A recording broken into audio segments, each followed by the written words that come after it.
ಶ್ರೀ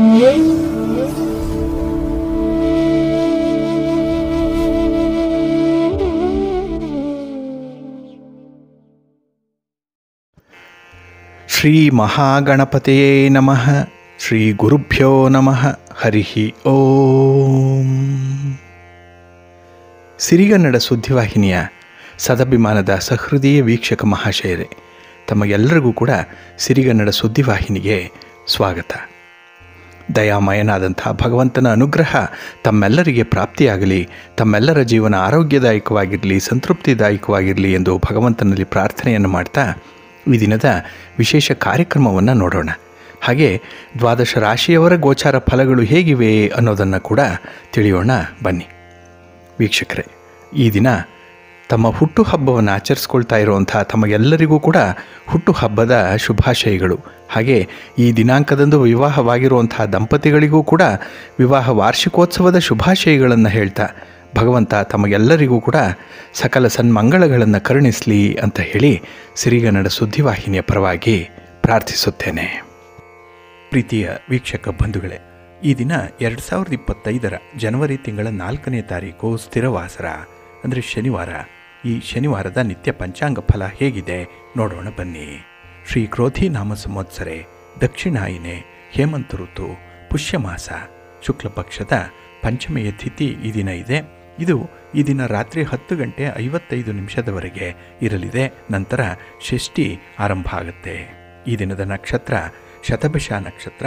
ಇದು ಈ ದಿನ ರಾತ್ರಿ 10 ಗಂಟೆ 43 ನಿಮಿಷದವರೆಗೆ ಇರಲಿದೆ. ನಂತರ ಪೂರ್ವಭಾದ್ರ ನಕ್ಷತ್ರ ಆರಂಭ ಆಗುತ್ತೆ. ಈ ದಿನದ ಕರ್ಣ ಪೂರ್ವಕರ್ಣ ಭವ. ಇದು ಈ ದಿನ ಬೆಳಿಗ್ಗೆ 10 ಗಂಟೆ 53 ನಿಮಿಷದವರೆಗೆ ಇರಲಿದೆ. ನಂತರ ಉತ್ತರ ಕರ್ಣ ಬಾಳವ ಆರಂಭ ಆಗುತ್ತೆ. ಈ ದಿನದ ಯೋಗ ಸಿದ್ಧಿಯೋಗ. ಇದು ಈ ದಿನ ಬೆಳಿಗ್ಗೆ 10 ಗಂಟೆ 7 ನಿಮಿಷದವರೆಗೆ ಇರಲಿದೆ. ನಂತರ ವ್ಯತಿಪಾತ ಯೋಗ ಆರಂಭ ಆಗುತ್ತೆ. ಈ ದಿನ ದಿಕ್ಷೂಲೆ ಇರುವಂಥದ್ದು ಪೂರ್ವ ದಿಕ್ಕಿಗೆ. ಇನ್ನು ಈ ದಿನ ಸೂರ್ಯ ಇರುವಂಥ ರಾಶಿ ಧನಸ್ಸು, ಚಂದ್ರ ಇರುವಂಥ ರಾಶಿ ಕುಂಭ. ಹಾಗೆ ಈ ದಿನ ರಾಹುಕಾಲ ಇರುವಂಥ ಸಮಯ ಈ ದಿನ ಬೆಳಿಗ್ಗೆ 9 ಗಂಟೆ 36 ನಿಮಿಷದಿಂದ ಬೆಳಿಗ್ಗೆ 11 ಗಂಟೆ 2 ನಿಮಿಷದವರೆಗೆ. ಗುಳಿಕ ಕಾಲ ಈ ದಿನ ಬೆಳಿಗ್ಗೆ 6 ಗಂಟೆ 45 ನಿಮಿಷದಿಂದ ಬೆಳಿಗ್ಗೆ 8 ಗಂಟೆ 10 ನಿಮಿಷದವರೆಗೆ. ಹಾಗೆ ಯಮಗಂಡ ಕಾಲ ಈ ದಿನ ಮಧ್ಯಾಹ್ನ 1 ಗಂಟೆ 54 ನಿಮಿಷದಿಂದ ಅಪರಾಹ್ನ 3 ಗಂಟೆ 20 ನಿಮಿಷದವರೆಗೆ ಇರಲಿದೆ. ಇನ್ನು ಈ ದಿನ ದುಷ್ಟ ಮುಹೂರ್ತ ಇರುವಂಥ ಸಮಯ ಈ ದಿನ ಬೆಳಿಗ್ಗೆ 8 ಗಂಟೆ 26 ನಿಮಿಷದಿಂದ ಬೆಳಿಗ್ಗೆ 9 ಗಂಟೆ 11 ನಿಮಿಷದವರೆಗೆ ದುಷ್ಟ ಮುಹೂರ್ತದ ಸಮಯ. ಹಾಗಾಗಿ ಈ ಸಮಯದಲ್ಲಿ ಯಾವುದೇ ಪ್ರಯಾಣವನ್ನಾಗಲಿ ಯಾವುದೇ ಶುಭ ಕಾರ್ಯಗಳನ್ನಾಗಲಿ ಆರಂಭ ಮಾಡಬೇಡಿ. ಏಕೆಂದರೆ ನೀವು ಯಾವುದೇ ಕೆಲಸಗಳನ್ನು ಈ ದುಷ್ಟ ಮುಹೂರ್ತ ಇರುವಂಥ ಸಮಯದಲ್ಲಿ ಆರಂಭ ಮಾಡಿದರೆ ಅದರಿಂದ ಬರುವಂಥ ಫಲಿತಾಂಶಗಳು ಅಷ್ಟೊಂದು ಅನುಕೂಲಕರವಾಗಿ ಇರೋದಿಲ್ಲ. ಆದ್ದರಿಂದಲೇ ಈ ದುಷ್ಟ ಮುಹೂರ್ತವನ್ನು ಅವಾಯ್ಡ್ ಮಾಡುವಂಥದ್ದು ತುಂಬ ಉತ್ತಮ. ಇನ್ನು ಈ ದಿನ ಅಭಿಜಿತ್ ಮುಹೂರ್ತ ಇರುವಂಥ ಸಮಯ ಈ ದಿನ ಮಧ್ಯಾಹ್ನ 12 ಗಂಟೆ 5 ನಿಮಿಷದಿಂದ ಮಧ್ಯಾಹ್ನ 12 ಗಂಟೆ 46 ನಿಮಿಷದವರೆಗೆ ಅಭಿಜಿತ್ ಮುಹೂರ್ತ ಇರುವಂಥ ಸಮಯ. ಇನ್ನು ಈ ದಿನ ಅಮೃತ ಕಾಲ ಇರುವಂಥ ಸಮಯ ವಿಶೇಷವಾಗಿ ಇದು ಈ ದಿನ ಮಧ್ಯಾಹ್ನ 2 ಗಂಟೆ 31 ನಿಮಿಷದಿಂದ ಈ ದಿನ ಅಪರಾಹ್ನ 4 ಗಂಟೆ 4 ನಿಮಿಷದವರೆಗೆ ಅಮೃತ ಕಾಲದ ಸಮಯ. ಹಾಗೆ ಈ ದಿನ ಸೂರ್ಯೋದಯ ಆಗುವಂಥ ಸಮಯ ಪ್ರಾತಃ ಕಾಲ 6 ಗಂಟೆ 42 ನಿಮಿಷಕ್ಕೆ, ಸೂರ್ಯಾಸ್ತ ಸಂಜೆ 6 ಗಂಟೆ 3 ನಿಮಿಷಕ್ಕೆ. ಇನ್ನು ಈ ದಿನ ಚಂದ್ರನ ಬಲ ಇರುವಂಥ ರಾಶಿಗಳು ಅಂತ ಹೇಳಿದ್ರೆ ಮೇಷ, ವೃಷಭ, ಸಿಂಹ, ಕನ್ಯಾ, ಧನಸ್ಸು ಮತ್ತು ಕುಂಭ. ಈ 6 ರಾಶಿಯವರಿಗೆ ಗೋಚಾರದಲ್ಲಿ ಚಂದ್ರನಿಂದ ಶುಭ ಫಲಗಳ ಯೋಗ ಇರುತ್ತೆ. ಇನ್ನು ಉಳಿದ 6 ರಾಶಿಯವರಿಗೆ ಮಿಶ್ರ ಫಲದ ಯೋಗ ಇರುತ್ತೆ. ಅದನ್ನು ಮುಂದೆ ದ್ವಾದಶ ರಾಶಿಯವರ ಗೋಚಾರ ಫಲಗಳನ್ನು ನೋಡುವಂಥ ಸಂದರ್ಭದಲ್ಲಿ ಮತ್ತಷ್ಟು ಹೆಚ್ಚಿನ ಮಾಹಿತಿಗಳನ್ನು ತಿಳ್ಕೊಳ್ಳೋಣ. ಇನ್ನು ಈ ದಿನದ ಹೊರದ ಅಧಿಪತಿ ಶನಿ. ಶನಿ ಅಂತ ಹೇಳಿದ್ರೆ ಸ್ಥಿರ, ಅದರಿಂದಲೇ ಸ್ಥಿರವಾಸರ ಅಂತ ಹೇಳಿ ಕರೀತಾರೆ. ಅಂದರೆ ಶಾಶ್ವತವಾಗಿರುವಂಥ ಕೆಲಸ ಕಾರ್ಯಗಳನ್ನು ಮಾಡಿದರೆ ಉತ್ತಮ ಫಲಿತಾಂಶಗಳನ್ನು ಶನಿದೇವರು ಕೊಡ್ತಾರೆ ಅನ್ನುವಂಥ ಒಂದು ನಂಬಿಕೆ ಇದೆ. ಆದ್ದರಿಂದಲೇ ನಾವು ಮಾಡುವಂಥ ನಮ್ಮ ಕರ್ಮಕ್ಕೆ, ನಮ್ಮ ಶ್ರಮಕ್ಕೆ, ನಮ್ಮ ವೃತ್ತಿಗೆ, ಹಾಗೆ ನಾವು ಮಾಡುವಂಥ ಯಾವುದೇ ಚಟುವಟಿಕೆಗಳಿಗೆ ಕಾರಕನಾಗಿರುವಂಥವನು ಶನಿ. ಆದರೆ ಈ ಕೆಲಸ ಕಾರ್ಯಗಳು ಸ್ವಲ್ಪ ನಿಧಾನವಾಗಿ ನಡೀಬೋದು. ಏಕೆಂದರೆ ಶನಿ ಮಂದ ಚಲನೆಯನ್ನು ಹೊಂದಿರುವಂಥವನು, ನಿಧಾನವಾಗಿ ಚಲಿಸುವಂಥ ಗ್ರಹ ಇದೊಂದೇ. ಅದಕ್ಕಾಗಿಯೇ ಈ ಶನಿವಾರದಂದು ಮಾಡುವಂತಹ ಕೆಲಸ ಕಾರ್ಯಗಳು ಕೂಡ ಸ್ವಲ್ಪ ನಿಧಾನ ಆಗುತ್ತೆ, ಆದರೆ ಶಾಶ್ವತವಾದಂತಹ ಫಲಿತಾಂಶಗಳನ್ನು ಕೊಡುತ್ತೆ. ಅಂದರೆ ನಾವು ಏನೇ ಮಾಡಿದ್ರೂ ಅದು ನಮ್ಮ ಜೊತೆಯಲ್ಲೇ ಕೊನೆಯವರೆಗೂ ಇರುವಂಥದ್ದು. ಅದರಲ್ಲೂ ಈ ಆಧ್ಯಾತ್ಮಿಕ ಸಾಧನೆಯನ್ನು ಮಾಡುವಂಥವ್ರು. ಏಕೆಂದರೆ ಆ ಕಲಿತಂತಹ ವಿದ್ಯೆ, ನಾವು ಸಂಪಾದನೆ ಮಾಡಿಕೊಂಡಂತಹ ಜ್ಞಾನ ನಮ್ಮ ಕೊನೆಯವರೆಗೂ ಕೂಡ ಇರುತ್ತೆ, ನಮ್ಮ ಜೊತೆಯಲ್ಲೇ ಇರುತ್ತೆ. ಅದಕ್ಕಾಗಿಯೇ ಆಧ್ಯಾತ್ಮಿಕ ಸಾಧನೆಗೆ ಈ ದಿನ ಅತ್ಯುತ್ತಮವಾಗಿರುವಂಥ ದಿನ. ಹಾಗೆ ಕೆಲವರು ತಂತ್ರವಿದ್ಯೆಯನ್ನು ಕಲಿತಾರೆ. ಯಂತ್ರ, ಮಂತ್ರ, ತಂತ್ರ ಇತ್ಯಾದಿ ವಿದ್ಯೆಗಳನ್ನು ಕಲಿಯುವಂಥವ್ರಿಗೂ ಕೂಡ ಈ ದಿನ ಬಹಳ ಚೆನ್ನಾಗಿದೆ, ತುಂಬ ಅನುಕೂಲಕರವಾಗಿರುವಂಥದ್ದು. ಅದರಲ್ಲೂ ಈ ದಿನ ನಾವು ಗುರುಹೋರಾದಲ್ಲಿ ಕೆಲಸಗಳನ್ನು ಆರಂಭ ಮಾಡಿದ್ರೆ ಅತ್ಯುತ್ತಮವಾದಂಥ ಫಲಿತಾಂಶಗಳು ಸಿಕ್ಕತ್ತೆ ಅನ್ನುವಂಥದ್ದು ಇದೆ. ಹಾಗಾಗಿ ಈ ದಿನ ಗುರುಹೋರ ಇರುವಂಥ ಸಮಯ ಬೆಳಿಗ್ಗೆ 7:36 ಬೆಳಿಗ್ಗೆ 8:33 ಹಾಗೆ ಮಧ್ಯಾಹ್ನ 2:14 ಮಧ್ಯಾಹ್ನ 3:11 ಇನ್ನು ರಾತ್ರಿ 9:11 ರಾತ್ರಿ 10:14 ಗುರುಹೋರ ಇರುವಂಥ ಸಮಯ.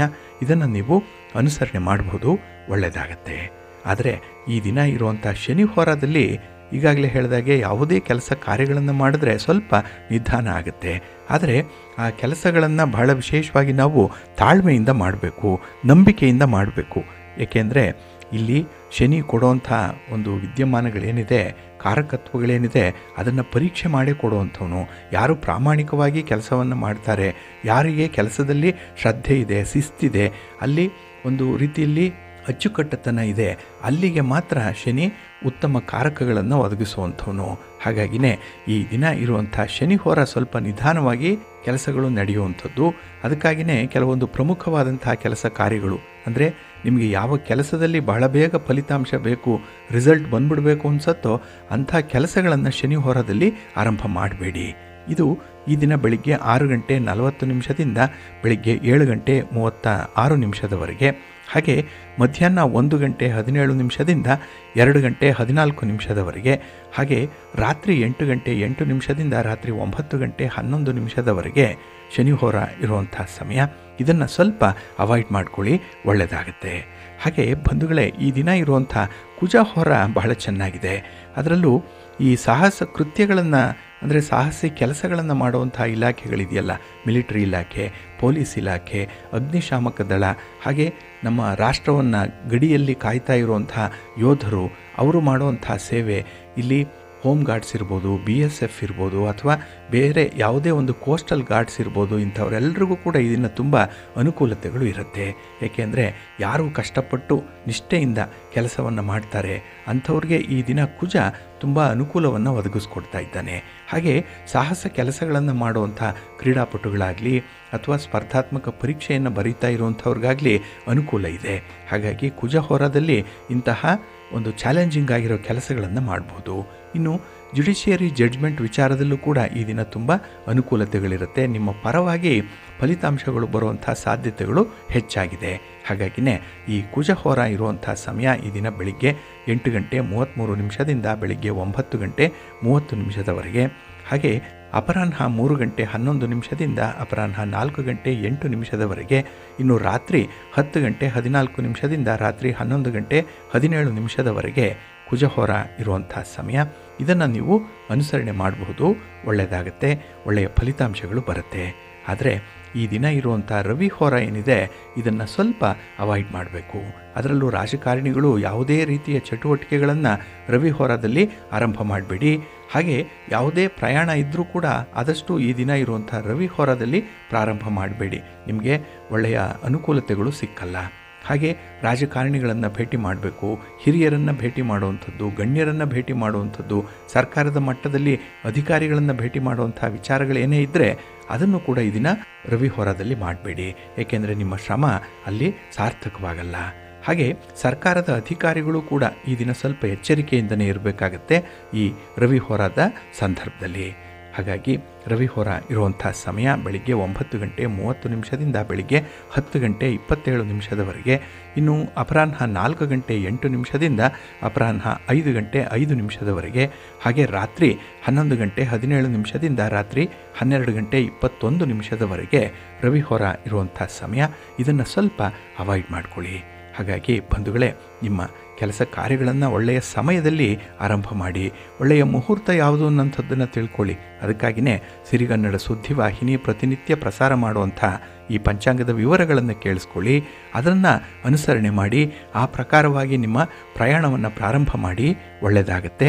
ಅತ್ಯುತ್ತಮ ಫಲ ನಿಮಗೆ ಲಭ್ಯವಾಗುತ್ತೆ. ಬಂಧುಗಳೇ, ತಮಗೆಲ್ಲರಿಗೂ ಗೊತ್ತಿದೆ, ಈ ಜ್ಯೋತಿಷ್ಯ ಶಾಸ್ತ್ರದಲ್ಲಿ ಬಹಳ ಪ್ರಮುಖವಾಗಿ ಬೇಕಾಗಿರುವಂಥದ್ದು ಪಂಚಾಂಗ. ಪಂಚ ಅಂದರೆ 5. ಇಲ್ಲಿ ತಿಥಿ, ವಾರ, ನಕ್ಷತ್ರ, ಯೋಗ, ಕರ್ಣ ಅನ್ನುವಂಥ 5 ಅಂಶಗಳನ್ನು ಒಳಗೊಂಡಿದ್ದೇ ಪಂಚಾಂಗ. ಇಲ್ಲಿ ಪಂಚಾಂಗ ಮಾಸ, ಪಂಚಾಂಗದಲ್ಲಿ ಪಕ್ಷ, ಋತು ಇವುಗಳು ಬದಲಾವಣೆ ಆಗ್ತಾ ಇರುವಂಥದ್ದು ಪ್ರತಿದಿನ ಬದಲಾವಣೆ ಆಗಲ್ಲ. ಹಾಗಾಗಿ ಇಲ್ಲಿ ಈ ದಿನದ ತಿಥಿ, ವಾರ ನಾಳೆ ಇರಲ್ಲ. ನಕ್ಷತ್ರ, ಯೋಗ, ಕರ್ಣಗಳು ಹಾಗೆಯೇ ಪ್ರತಿದಿನ ಅದು ಬದಲಾವಣೆ ಆಗ್ತಾ ಇರುತ್ತೆ. ಹಾಗಾಗಿ ಈ 5 ಅಂಗಗಳನ್ನು ಪಂಚಾಂಗ ಅಂತ ಹೇಳಿದ್ರೆ ಇಲ್ಲಿ ನಾವು ಪ್ರತಿದಿನ ಇವು ಬದಲಾವಣೆ ಆಗ್ತಾ ಇರುವಂಥ ಒಂದು ಸಮಯವನ್ನು ಗಮನಿಸಬೇಕು. ಹಾಗಾಗಿನೇ ಯುಗಾದಿ ಹಬ್ಬದ ಮೊದಲ ದಿನ ಪಂಚಾಂಗವನ್ನು ಓದಿ ಆ ವರ್ಷದ ಶುಭಾಶುಭ ಫಲಗಳನ್ನು ಹೇಳಲಾಗುತ್ತೆ. ಇದನ್ನೇ ಪಂಚಾಂಗ ಶ್ರವಣ ಅಂತ ಹೇಳುವಂಥದ್ದು. ಹಾಗಾಗಿ ಕಳೆದ ವರ್ಷ ಪಂಚಾಂಗ ಶ್ರವಣವನ್ನು ನೀವು ಮಾಡಿದ್ದೀರಿ. ಯಾರಿಗೆ ಫಲಾಫಲಗಳು ಹೇಗಿರುತ್ತೆ, ಯಾರಿಗೆ ಲಾಭ, ಯಾರಿಗೆ ನಷ್ಟ ಅನ್ನುವಂಥ ವಿಚಾರಗಳನ್ನೆಲ್ಲ ತಿಳ್ಕೊಂಡ್ರಿ. ಇಲ್ಲಿ ಈ ಪಂಚಾಂಗದಲ್ಲಿ ತಿಥಿ, ವಾರ ಇತ್ಯಾದಿಗಳ ಜೊತೆಗೆ ಸಂವತ್ಸರವನ್ನು, ಆಯನವನ್ನು, ಮಾಸವನ್ನು, ಮಾಸದಲ್ಲಿ ಗತಿಸಿರುವಂಥ ದಿನಗಳನ್ನು, ಗ್ರಹಣ ಇವೆಲ್ಲದರ ವಿವರ ಇರುತ್ತೆ. ಅದನ್ನೆಲ್ಲ ನೀವು ಪ್ರತಿನಿತ್ಯ ಕೇಳಿಸ್ಕೊಳ್ತಾ ಇದ್ದೀರಿ. ಅಷ್ಟೇ ಅಲ್ಲ, ಜೊತೆಗೆ ವಿವಾಹ ಮಾಡುವಂಥ ವಿಚಾರ ಆಗಲಿ, ಗೃಹ ಪ್ರವೇಶ ಆಗಲಿ, ನಾಮಕರಣ ಆಗಲಿ, ಉಪನಯನ ಆಗಲಿ, ಬೇರೆ ಬೇರೆ ಶುಭ ಕಾರ್ಯಗಳಿಗೆ, ಮುಹೂರ್ತಗಳಿಗೆ ಬೇಕಾದಂತಹ ಗ್ರಹಗಳ ಸ್ಥಿತಿಗಳು ಹೇಗಿರುತ್ತೆ, ಅಲ್ಲಿ ವಿಷಗಳಿಗೆ ಯಾವುದು, ಅಮೃತಗಳಿಗೆ ಯಾವುದು, ದುಷ್ಟ ಮುಹೂರ್ತ ಯಾವುದು ಅನ್ನುವಂಥ ವಿಚಾರಗಳನ್ನು, ಧಾರ್ಮಿಕ ಪರ್ವ ದಿನಗಳನ್ನು ಕೂಡ ನೀವು ಕೇಳಿಸ್ಕೊಳ್ತಾ ಇದ್ದೀರಿ. ಇವೆಲ್ಲವೂ ಕೂಡ ಪಂಚಾಂಗದಲ್ಲಿ ಇರುವಂಥದ್ದೇ.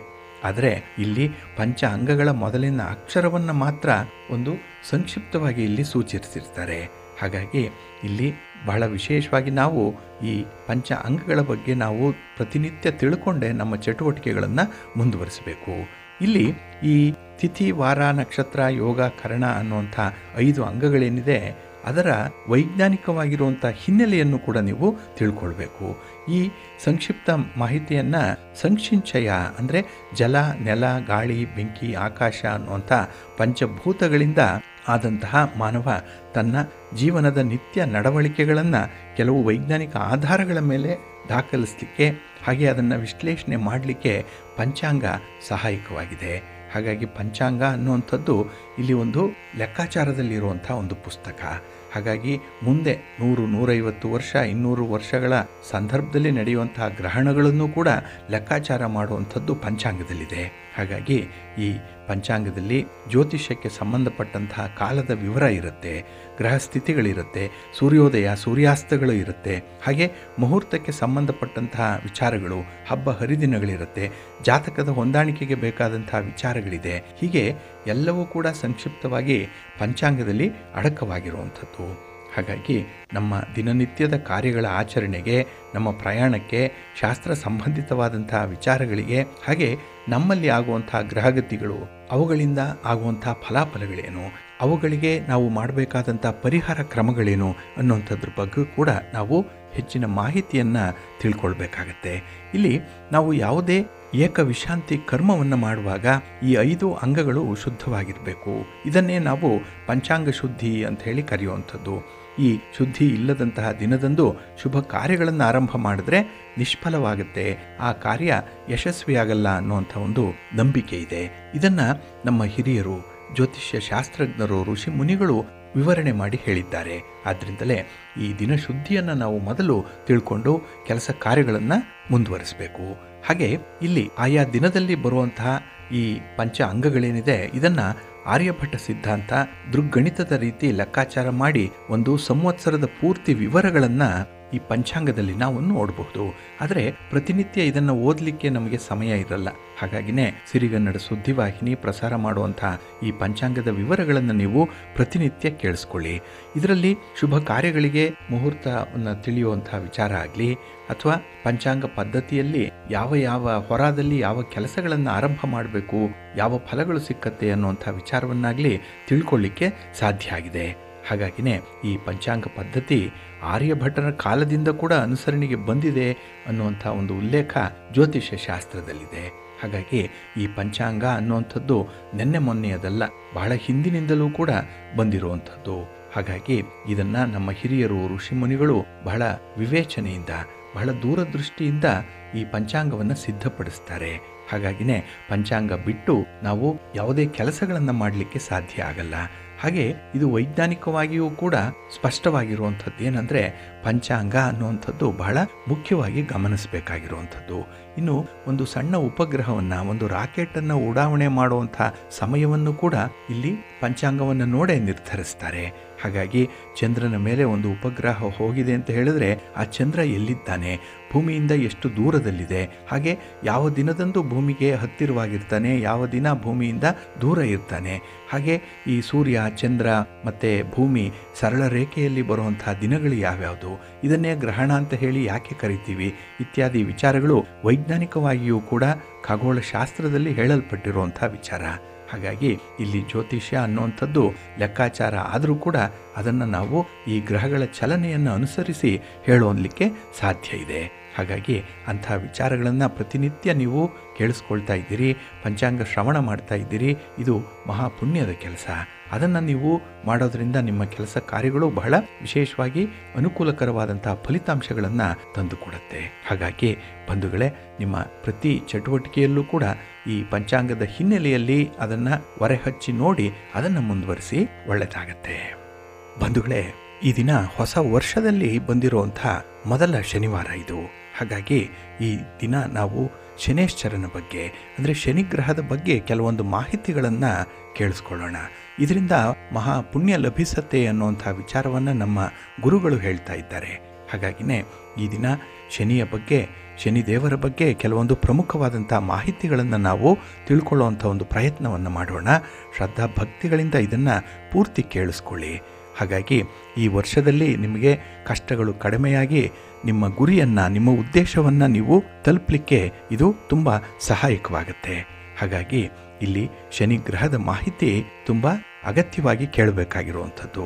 ತಮಗೆ ಗೊತ್ತಿದೆ, ಜ್ಯೋತಿಷ್ಯ ಶಾಸ್ತ್ರದಲ್ಲಿ ಹೇಳೋ ರೀತಿಯಲ್ಲಿ ಈ 9 ಪ್ರಥಮ ದಿವ್ಯ ನವಗ್ರಹಗಳೇನಿದೆ ಅದರಲ್ಲಿ ಅತ್ಯಂತ ಪ್ರಬಲವಾಗಿರುವಂಥ ಗ್ರಹ ಅಂತ ಹೇಳಿದ್ರೆ ಅದು ಶನಿಗ್ರಹ. ಬೇರೆ ಎಲ್ಲ ಗ್ರಹಗಳಿಗಿಂತ ಇದು ವಿಭಿನ್ನವಾಗಿರುವಂಥದ್ದು. ಏಕೆಂದರೆ ಈ ಗ್ರಹದ ಸುತ್ತಲೂ ಕೂಡ ಉಂಗುರದ ಆಕಾರದಲ್ಲಿರುತ್ತೆ. ನೀವು ನವಗ್ರಹಗಳ ಚಿತ್ರವನ್ನು ನೋಡಿದ್ರೆ ನಿಮಗೆ ಇದು ತಿಳಿಯಲ್ಪಡುವಂಥದ್ದು.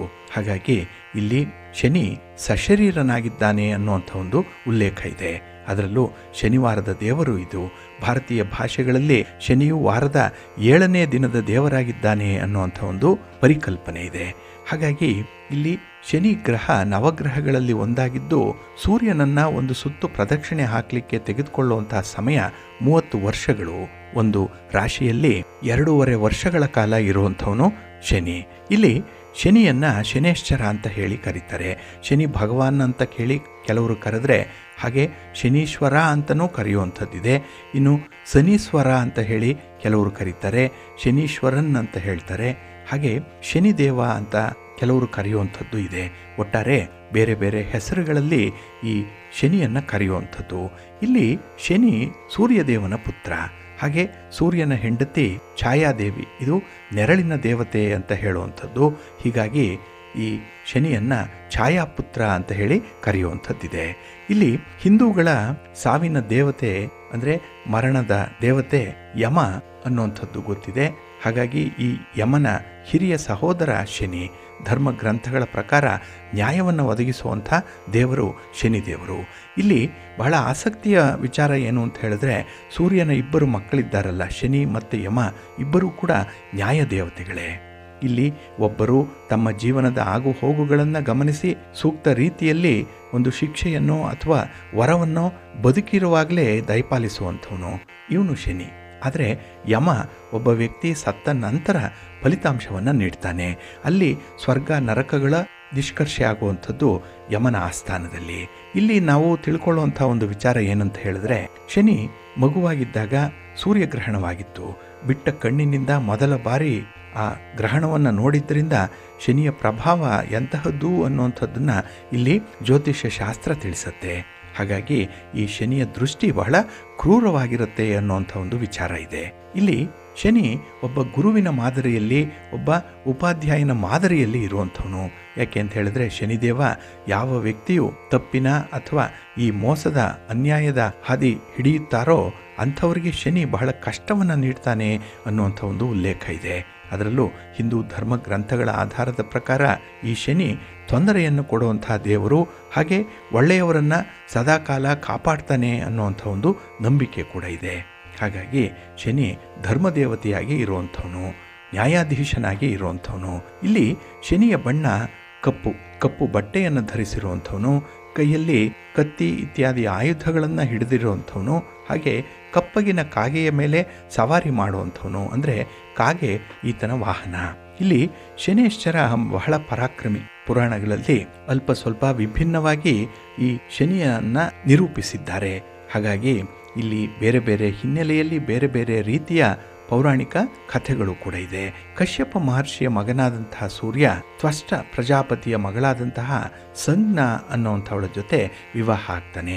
ಆ ದಂಪತಿಗಳಿಗೆ ವೈವಸ್ವತ ಮನು, ಯಮಧರ್ಮ ಅನ್ನುವಂಥ ಇಬ್ಬರು ಪುತ್ರರಿರ್ತಾರೆ. ಮತ್ತು ಯಮುನೆ ಅನ್ನುವಂಥ ಮಗಳು ಹುಟ್ಟುತ್ತಾಳೆ. ಕಾಲಾಂತರದಲ್ಲಿ ಸಂಜ್ಞೆಗೆ ತನ್ನ ಪತಿಯಾದಂತಹ ಸೂರ್ಯನ ದಿವ್ಯವಾದ ಪ್ರಖರವಾದ ತೇಜಸ್ಸನ್ನು ಸಹಿಸಲಿಕ್ಕೆ ಅಸಾಧ್ಯವಾಗಿಬಿಡುತ್ತೆ. ಆಗ ತನ್ನ ಪ್ರತಿಕೃತಿಯಾಗಿ ಛಾಯಾ ಅನ್ನುವಂಥವಳನ್ನು ಸಂಜ್ಞೆ ಸೃಷ್ಟಿ ಮಾಡಿ ತನ್ನ ಪತಿಯಾದಂತಹ ಈ ಸೂರ್ಯನ ಸೇವೆಯನ್ನು ಮಾಡಲಿಕ್ಕೆ ಮತ್ತು ಮಕ್ಕಳ ಆರೈಕೆಯನ್ನು ಮಾಡಲಿಕ್ಕೆ ನಿಯಮಿಸುತ್ತಾಳೆ. ಅಲ್ಲಿ ಆ ಸಂಜ್ಞೆ ತನ್ನ ತಂದೆಯ ಮನೆಗೆ ಹೊರಟೋಗ್ತಾಳೆ. ಇಲ್ಲಿ ಛಾಯಾದೇವಿ ಪತಿ ಸೇವಾ ಕಾರ್ಯದಲ್ಲಿ ತತ್ಪರಳಾಗ್ತಾಳೆ. ಸೂರ್ಯನ ವಿಶೇಷ ಅನುಗ್ರಹವನ್ನು ಪಡ್ಕೊಳ್ತಾಳೆ. ಅಲ್ಲಿ ಸಂಜ್ಞೆಯಂತೆಯೇ ಛಾಯೆಯೂ ಕೂಡ ಸೂರ್ಯನಿಂದ ಸಾವರ್ಣಿ, ಮನು, ಶನೇಶ್ಚರ ಅನ್ನುವಂಥ ಗಂಡು ಮಕ್ಕಳನ್ನು, ತಪತಿ ಅನ್ನುವಂಥ ಹೆಣ್ಣು ಮಗುವನ್ನು ಪಡ್ಕೊಳ್ತಾಳೆ. ಇಲ್ಲಿ ಶನಿರಾಯನ ಜನನದ ಸಮಾಚಾರವನ್ನು ಕೇಳಿದಂತಹ ಸೂರ್ಯ ಅವಸರದಿಂದ ಪುತ್ರನನ್ನು ನೋಡಲಿಕ್ಕೆ ಬರ್ತಾನೆ. ಆಗ ತಾನೇ ಜನಿಸಿದಂತಹ ಶಿಶು ಶನೇಶ್ಚರನ ದೃಷ್ಟಿ ಸೂರ್ಯನ ಮೇಲೆ ಬೀಳುತ್ತೆ. ಅವನ ಸಾರಥಿ ಅರುಣನ ಮೇಲೂ ಕೂಡ ಬೀಳುತ್ತೆ. ಹಾಗೆ ರಥದ ಕುದುರೆಗಳನ್ನು ಕೂಡ ಹೀಗೆ ಶನೇಶ್ಚರ ದೃಷ್ಟಿಸಿ ನೋಡ್ತಾನೆ. ಆಗ ಎಲ್ಲದಕ್ಕೂ ಕೂಡ ಪೀಡಿಯನ್ನು ಉಂಟು ಮಾಡಲಿಕ್ಕೆ ಜಗತ್ತಿನಾದ್ಯಂತ ಈತನ ಶಕ್ತಿ ಸಾಮರ್ಥ್ಯಗಳು ಪ್ರಸಿದ್ಧವಾಯಿತು ಅನ್ನುವಂಥ ಉಲ್ಲೇಖ ಇಲ್ಲಿಂದ ಆರಂಭ ಆಗುತ್ತೆ. ಇಲ್ಲಿ ಶನಿದೇವನ ಪ್ರಾರ್ಥನೆಯನ್ನು ನಿತ್ಯದಲ್ಲಿ ಶನಿವಾರದ ದಿನ, ಶನಿ ಪ್ರದೋಷ ಇರುವಂತಹ ದಿನ ವಿಶೇಷವಾಗಿ ಮಾಡಿದ್ರೆ ಶನೇಶ್ಚರನ ಕೃಪೆ ಅವಶ್ಯವಾಗಿ ಆಗತ್ತೆ ಅನ್ನುವಂಥ ಒಂದು ನಂಬಿಕೆ ಕೂಡ ಇದೆ. ಹಾಗಾಗಿ ಈ ಜ್ಯೋತಿಷ್ಯ ಶಾಸ್ತ್ರದ ಪ್ರಕಾರ ನವಗ್ರಹಗಳಲ್ಲಿ ಪ್ರಬಲವಾಗಿರುವಂಥ ಶನಿಯನ್ನು ನಾವು ಯಾವಾಗಲೂ ಕೂಡ ಒಲಿಸ್ಕೊಳ್ಬೇಕು. ಶನಿಯ ದಿವ್ಯ ದೃಷ್ಟಿ ಧನಾತ್ಮಕವಾದಂಥ ಅಂಶಗಳ ಮೇಲೆ ಬೀಳ್ತಾ ಇರಬೇಕು ಅನ್ನುವಂಥ ಒಂದು ಉಲ್ಲೇಖ ಇದೆ. ಏಕೆಂದರೆ ಶನಿ ತುಂಬ ಶಕ್ತಿಯುತವಾದಂತಹ ನಿಷ್ಠುರ ಕಾರ್ಯಗಳನ್ನು ಮಾಡುವಂಥವನು. ಅಷ್ಟೇ ಸಹನೆ, ಶ್ರಮ, ಪ್ರಯತ್ನ, ಅನುಭವ ಯಾರಿಗಿದೆಯೋ ಅಂಥವ್ರಿಗೆ ವಿಶೇಷ ಫಲಗಳನ್ನು ಕೊಡ್ತಾನೆ ಅನ್ನುವಂಥದ್ದು ಇದೆ. ಹಾಗೆ ನಮಗೆ ನಮ್ಮ ಕೆಲಸದಲ್ಲಿ ಬರುವಂಥ ಅಡೆತಡೆಗಳನ್ನು ನಿವಾರಿಸ್ತಾನೆ, ದುರಾದೃಷ್ಟಗಳನ್ನು ನಿವಾರಣೆ ಮಾಡ್ತಾನೆ. ಹಾಗಾಗಿ ಶನಿಯ ಕೃಪೆ ಇದ್ದರೆ ಇವೆಲ್ಲವೂ ಆಗುತ್ತೆ. ಇಲ್ಲಾಂದರೆ ನಮ್ಮ ಕೆಲಸ ಕಾರ್ಯಗಳಿಗೆ ಅಡೆತಡೆಗಳು ಉಂಟಾಗ್ತಾ ಇರುತ್ತೆ. ಹಾಗೆ ನಮಗೆ ದುರಾದೃಷ್ಟ ಪ್ರಾಪ್ತಿಯಾಗುತ್ತೆ ಅನ್ನುವಂಥ ಒಂದು ಉಲ್ಲೇಖ ಕೂಡ ಇದೆ.